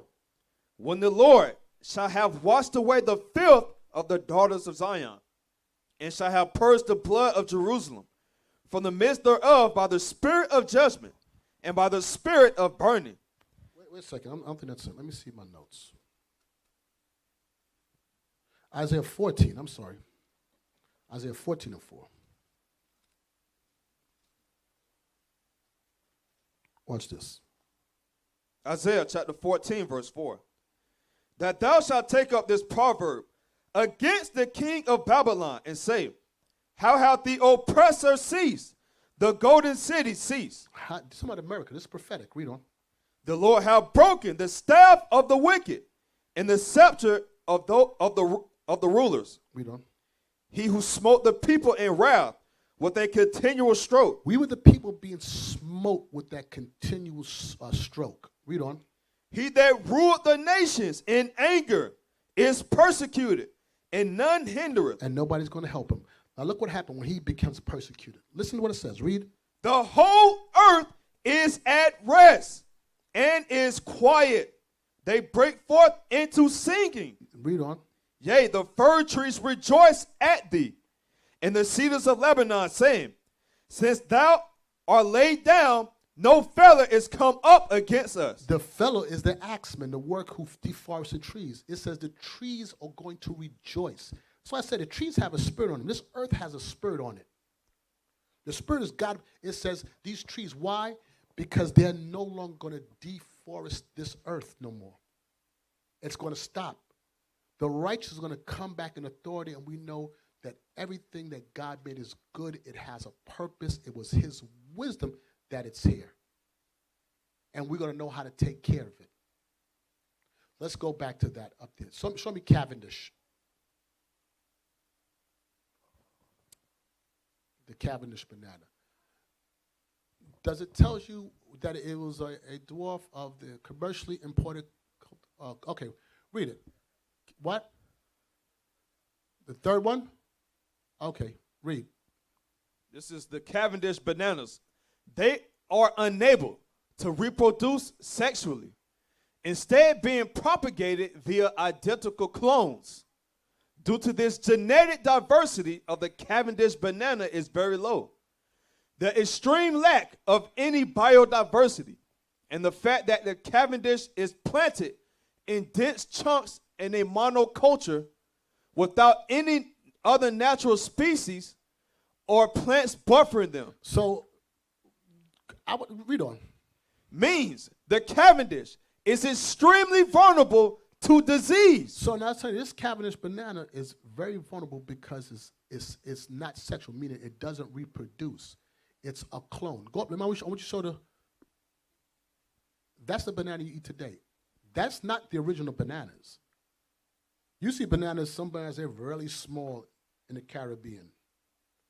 This banana was cloned because it was made to last, to withstand. It's strictly about profit for them. So finish that, go back down.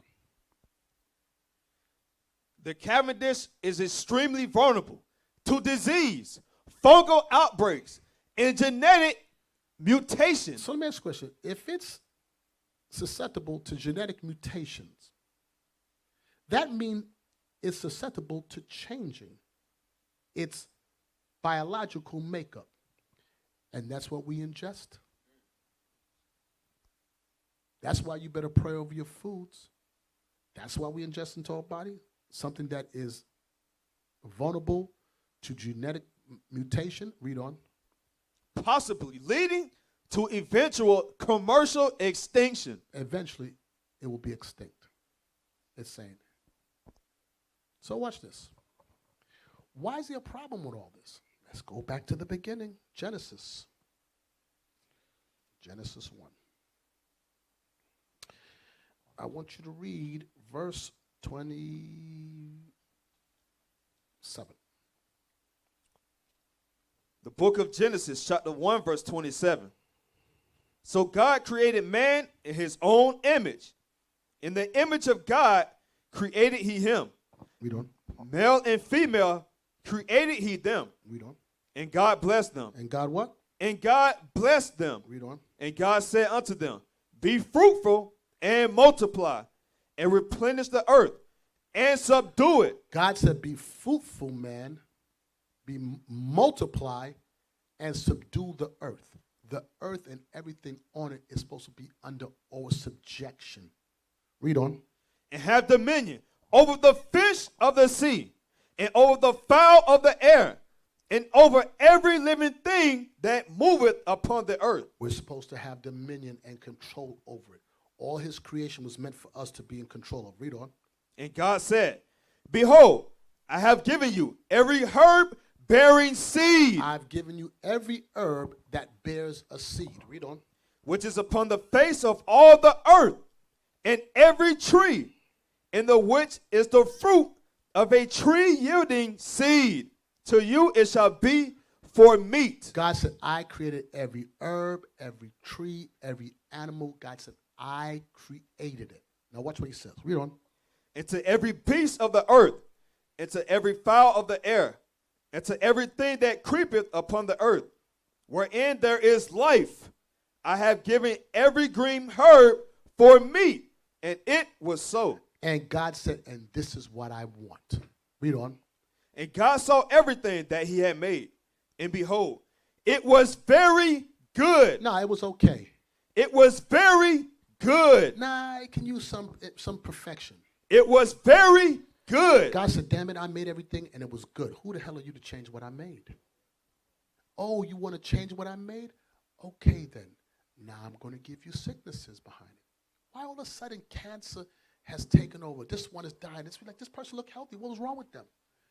God said, I gave you every animal, every tree bearing food to eat, and I said it's good. And the white man, with his falsely so-called science, says, no, I'm going to intermingle a salmon's DNA with an orange. Let's go back to these images. Okay, so I want to go real quick, Goliah. Let me go back to this telegram. Done. I want you to pull up link 4. Oh, I never noticed that you put links next to them, so it would have made life so much easier for you. Link 4.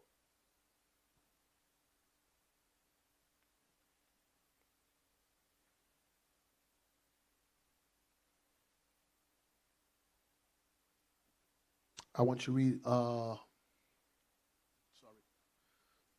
link 4. Okay, scroll down. Scroll, right. Okay, right there. Read that for me. What is deforestation?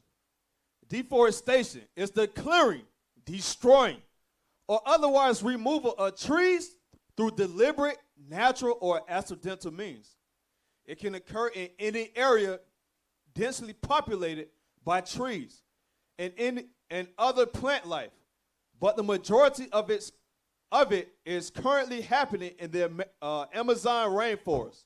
Right, that's them stripping down this, that's what it says. We read it in Isaiah 14, and the cedars and Lebanon shall rejoice and say there's no fella is come up against it. This is in a spirit. God made them to be like that. They can't help it. That's just who they are. Read on. Read on, I'm sorry.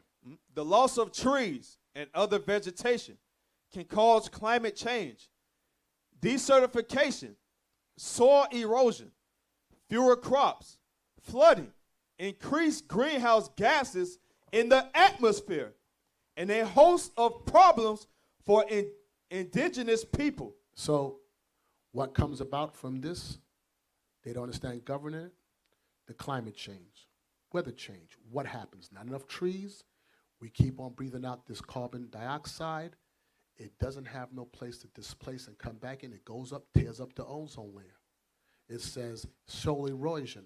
That's why you have mudslides and all these things happening. Because why?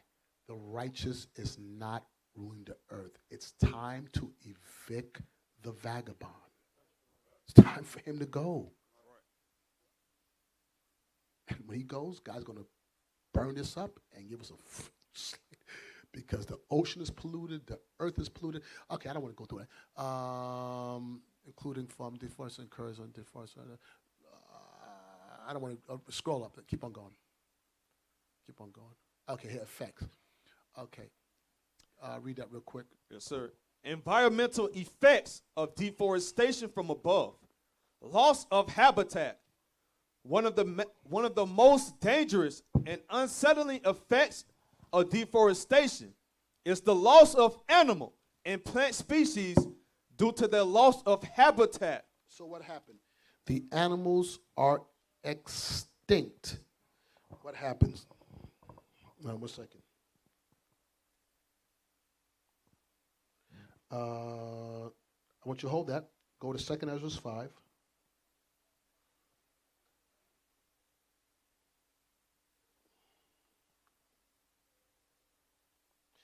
5 and 8. 2 Ezra, chapter 5 and verse 8. There shall be a confusion also in many places, and the fire shall be oft set out again, and the wild beasts shall change their places. The wild beasts shall what? Shall change their places. You begin to tear down these foresters, and these animals now have to relocate out of the different places. Animals are moved across. Do you understand tearing down what it does to the ecosystem? We talking about animals, I'm talking about bugs, things that are out there to cleanse this earth, that are there to pollinate. Now, for you younger people, many of you may not know what I'm talking about. For you older ones, you're going to get it in a second. It's going to be easy. Remember there was a time when you saw fireflies, when you saw ladybugs, when you saw butterflies, when you saw bumblebees. You don't see that no more on the earth like that, or very little. There was a time when you would wake up and every morning you would see dew on the grass. Even in New York City we saw dew. Now you see pee. Crack vials. Styrofoam containers. Plastic. Let me ask you a question. Do you understand pumping oil out of the earth? What is it doing to the earth underneath us? You understand the oil was a lubricant to keep these plates from shifting? Watch this real quick. I want to go to link 10. Is that link 10 or 1 second? Let me see. That's link 11. Just give me 1 second. Link 11.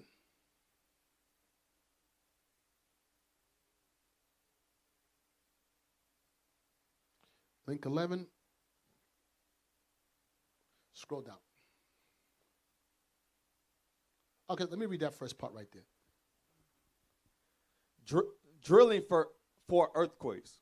Scientists are increasingly confident about the link between earthquakes and oil and gas production, yet regulators are slow to react. Scroll down to in brief. Right there. In brief, earthquake rates in Oklahoma and Texas have skyrocketed. Stop. What do you find odd about earthquakes in Oklahoma and Texas? This is the center of the country. This is on bedrock right here, middle of the country. This ain't towards the coast now. This place ain't known for earthquakes. Ain't known for the Oklahoma earthquakes? No. Well, what happened? Let's see.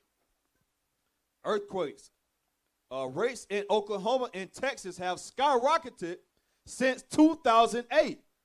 The cause, scientists say, is injecting wastewater from oil and gas operations into deep underground wells. So now they're taking the waste from the oil and they're injecting it into underground wells to fill back up the voids in which they left there.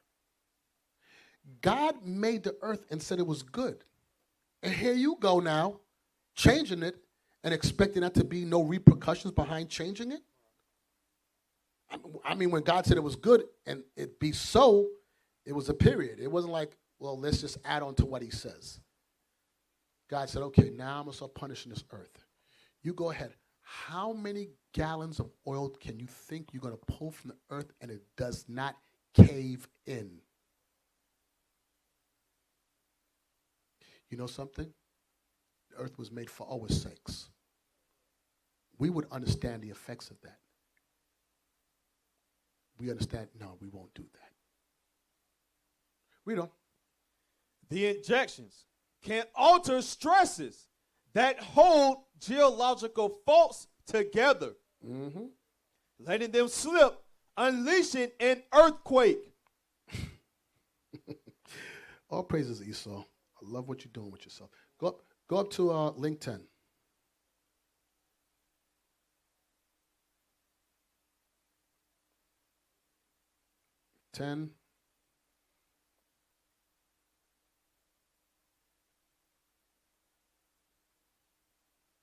Read.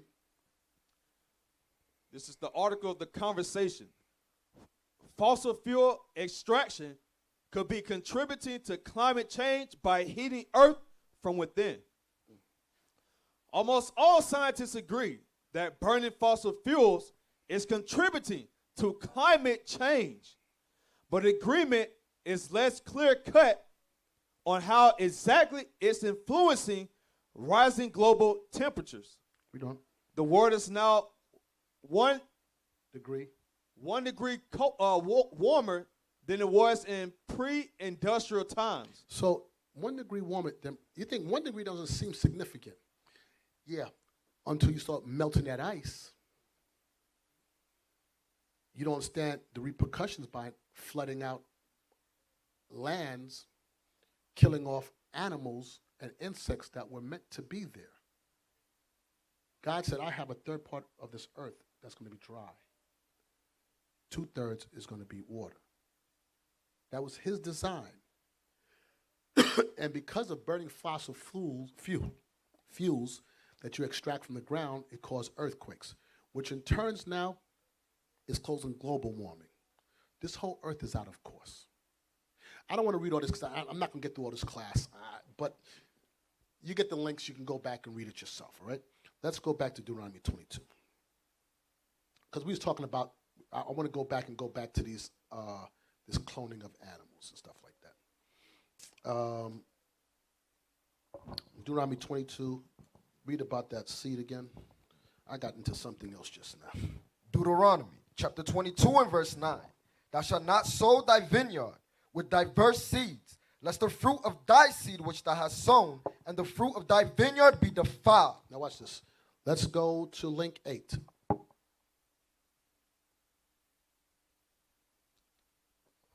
Oh, some of you are going to be a little perturbed when you read this, but it is what it is. Read it. Read the orange. Orange. Mm-hmm. The orange is the fruit of various citrus species in the family Rutaceae, I believe. It primarily refers to Citrus X sinensis. That's good enough. Which is also called sweet orange. To distinguish it from the related Citrus aurantium, referred to as bitter orange, the sweet orange reproduces asexually, approximates through nuclear embryony. Varieties of sweet orange arise through mutations. Stop. So I want you to click on a hyperlink for nuclear embryony. Read that. I don't want you. You could just open it up like. Let's go back. I don't need all that. Just I shouldn't say click on it, but you know what I meant to do. Just hover over it. Read that. Nuclear embryony is a form of seed reproduction that occurs in certain plant species, including many citrus varieties. Nuclear embryo is a type of apoptosis where eventually nuclear embryos from the nucleus tissue of the ovule are formed, independent of meiosis and sexual. Now watch this. Let that go. Let that go. Now scroll down. Watch this. Now read the next paragraph. The orange is a hybrid between pomelo and mandarin. So orange wasn't an orange. It came from two different species to make what you call an orange today. It came from what? The orange is a hybrid between pomelo and mandarin. Click on the hyperlink for hybrid.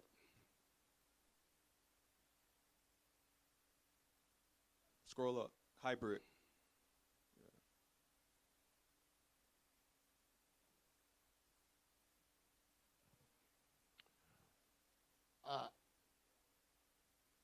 Okay, let's read that. In biology, a hybrid is the offspring resulting from combining the qualities of two organisms of different breeds. Okay, so oranges, a hybrid, comes from two different breeds of plants. You can let that go now. Two different seeds of fruits make up today what we call the orange. So, link 9, watch this.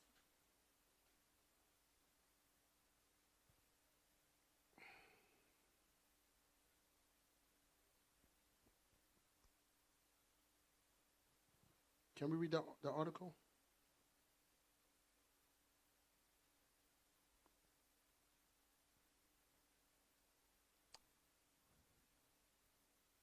It's required. You can't.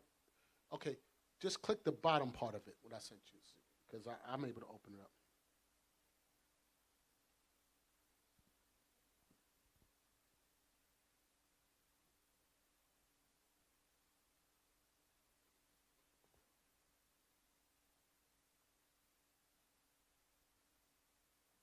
You can't get it? Okay, well, I'll send you a screenshot.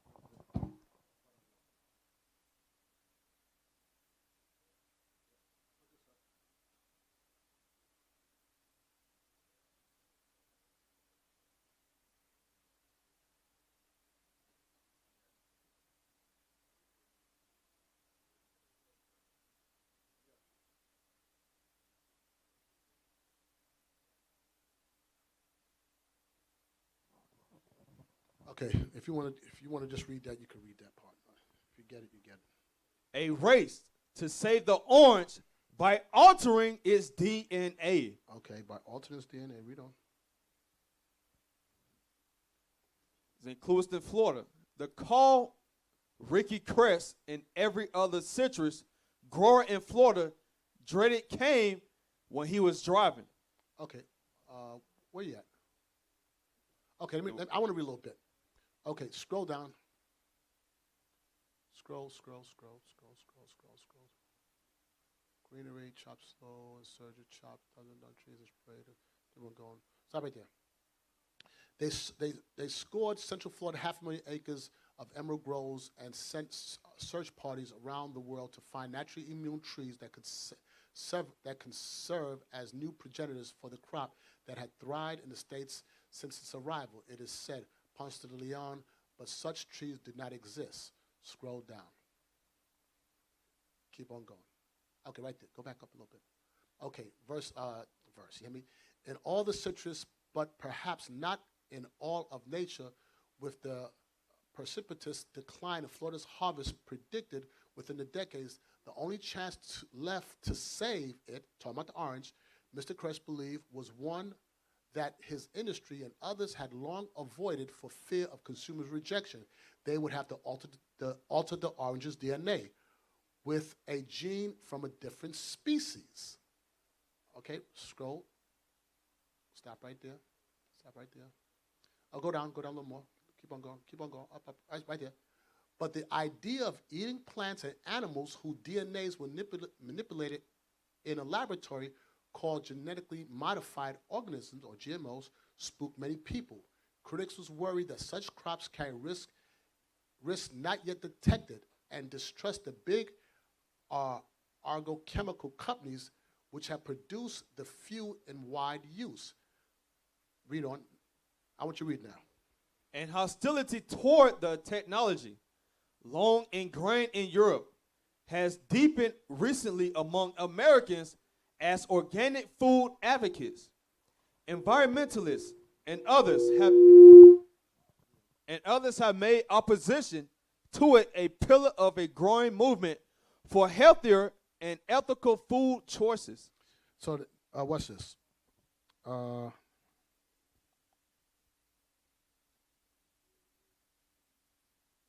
Scrolling down. I want you to get to a point where it says, because oranges. Keep on going.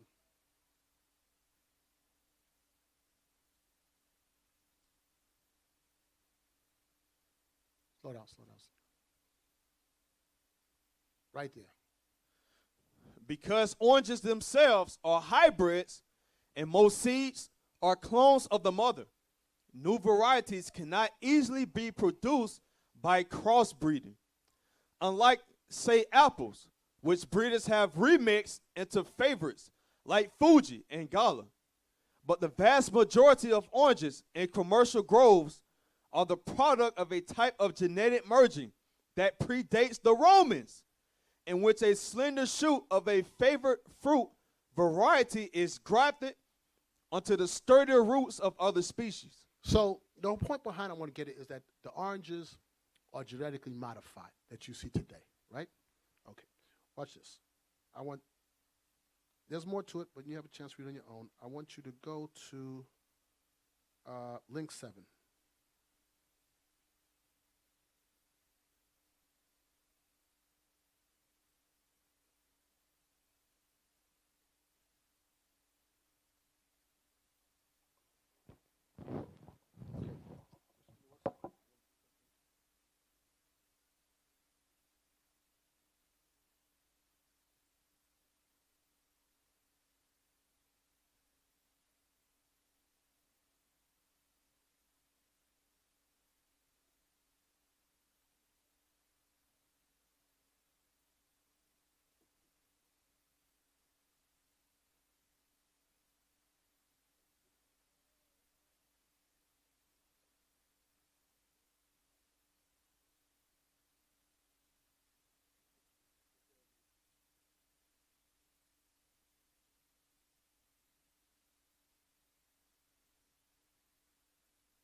I pray y'all brothers and sisters are really paying attention to what Bishop is bringing out. In Deuteronomy 22, the spirit of us building a nation from 1, as he said, 1 through 4 is going into us, how we dealing with each other, all right, how we are making sure that our brother and sisters are taken care of, all right, loving our neighbors ourselves. As well as Bishop bringing out how the spirit of everything, Esau is mocking the Most High by his movies as well. How he put out all these with destructive movies, with the going into the earthquakes and them drilling for oil and things of that nature. How he mocking the Most High in his movies as well. All right. What else? Got it. Okay. Let's see. Go to Deuteronomy 22. Where Bishop at? What verse, Captain? Verse 4. Deuteronomy. I'm sorry, 11. Deuteronomy chapter 22 and verse 11. Thou shalt not wear a garment of diverse sorts, as of woolen and linen together. I'm bad. Go to 9 now. Verse 9. Thou shalt not sow thy vineyard with diverse seeds, lest the fruit of thy seed which thou hast sown and the fruit of thy vineyard be defiled. Right. So it's saying, like Bishop brought out, that we will be defiled, meaning our children. It goes into our children not being healthy, having to go and do what now? Take these quote-unquote vaccinations. All these things have a part to play in us and our health. Everything goes back to our health. The food that we eat, the defiled food we eat, goes into how our health is deteriorating. The cancer, the high blood pressure, the gout, the this, that, and the third, All these things affect us. All right. That's why we have to turn back, as the Bishop Nathaniel been putting in us and encouraging us to eat healthier. All right. And we know our food defiled, but we have to best with us, within us, be able to eat better, work out, you know what I'm saying, burn the fat, as the bishop been bringing out, all right? This is all for our help. So as we're reading, as Bishop bringing out in 22, Deuteronomy, all this plays together a part of us as a nation to continue to grow, all right? Man, I can't find what I'm looking for. Let's go back. I thought I had it in the link. I mean, I put it in this in the chat. Let's go back to Deuteronomy 22 and 9. Deuteronomy chapter 22, verse 9. Thou shalt not sow thy vineyard with diverse seeds, lest the fruit of thy seed which thou hast sown and the fruit of thy vineyard be defiled. So now we understand it, that we're not to sow diverse seeds in the ground,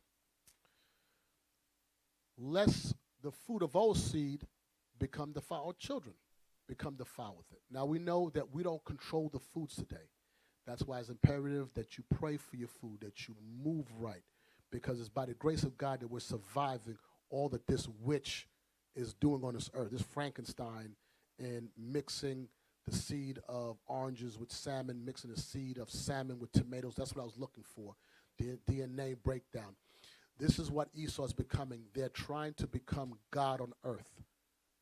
Remember it says in Wisdom of Solomon, when he gave Solomon the understanding of the manipulation of elements. Give me that real quick. And I'm going to stop it on that, and I'll pick up this next week because there's still much more in the chapter to go into, and I don't want to race through it. But give me that real quick. Wisdom of Solomon, chapter 7 and verse 17. For he hath given me certain knowledge of the things that are, namely, to know how the world was made. He gave Solomon to understand how the world was made. And the operation of elements. And the operation of elements is the operation of what they call the periodic table today, how God will take oxygen and hydrogen to make water. They are trying to get on a molecular level, a DNA level, to be able to what? Change men into women. Take a man, hit him with estrogen that he can grow breasts, give women, what do men have? Testosterone. That she can grow a beard. That's them. That's their science. It's witchcraft. The manipulation of elements. Read on. Verse 18. The beginning, ending, and midst of the times. They want to understand that how things are created from the beginning, how things are going to end. Read on. The alterations of the turning of the sun. That's meteorologists and scientists. They want to understand. They want to go into space and understand, why does the sun move like that? Read on. And the change of seasons. And they want to understand the manipulation of season. Do you know something? If they could, they've been doing this for a while. If they learn how to control weather, they can use that in warfare. They can go into countries and change the weather and make a climate. You know something? If you're able to go into a country and control the weather and use it for war, you can go in a country that never experienced cold. And you, who are trained to be in cold, you just make it snow over there. You'll cripple their army. That's why they cut off waterways. They understand that understanding how to manipulate something, how to manipulate the weather, cause storms, can either flood out countries, can starve them out of thirst, can cause wars in different places. They want to become God on earth. Read on. The beginning, ending, and midst of times, the alterations of the turning of the sun and the change of seasons. Read on. The circuits of years and the position of stars, the natures of living creatures, and the furies of wild beasts. They want to understand why some animals tear flesh, why other animals eat grass. They intermingle lions and tigers and make all manner of diverse animals that God did not ordain. Read on. The violence of winds and the reasonings of men. And they want to understand the reasonings of men, how men think, so they can know how to manipulate it. Read on. The diversity of plants and the virtues of roots. They want to understand the diversity of plants. Do you know this in Congress or in DCS to say that all the original seeds of every plant that was created, you know, Esau had them tucked away in a vault underground? And then they started with what we know today as Monsanto and all these things where they put out all these GMO. They keep that just in case that when this is destroyed, if they can survive, they have the original seeds where everything comes from. You still have a chance of eating a little healthier when you go out of this country, because certain countries don't accept GMOs. Definitely in the Caribbean you might find it, but even there, they're trying to destroy it. Many of those Caribbean countries don't even eat the stuff. They're eating rice as plastic and all kind of stuff today. But Esau wants to understand it. So everybody, listen, I'm going to stop today. I don't want to continue on because we're well over the time. We got it ready for Bishop's class. Stay tuned the next week, and we'll finish off this series, if life permits, on the vagabonds must be evicted, all right? Everybody say, strong Lord. We used to scream black power while heroin was pushed. But at the end of the day, nothing's in vain. IUIC has been given a vision. The tents of Judah has risen. Many has attempted the mission. Minor murmuring, omitting, and missing the mark. Just reading that he had the flame of fire in his eyes gave us the spark. We on Paul's mission. We out on the road, purple and gold. From Mexico, Cuba, Haiti, Ghana, Sierra Leone. 144,000 boots banging, concrete crackling. These are our men repented at heart. The scriptures is proof. IUIC, we deliver the truth.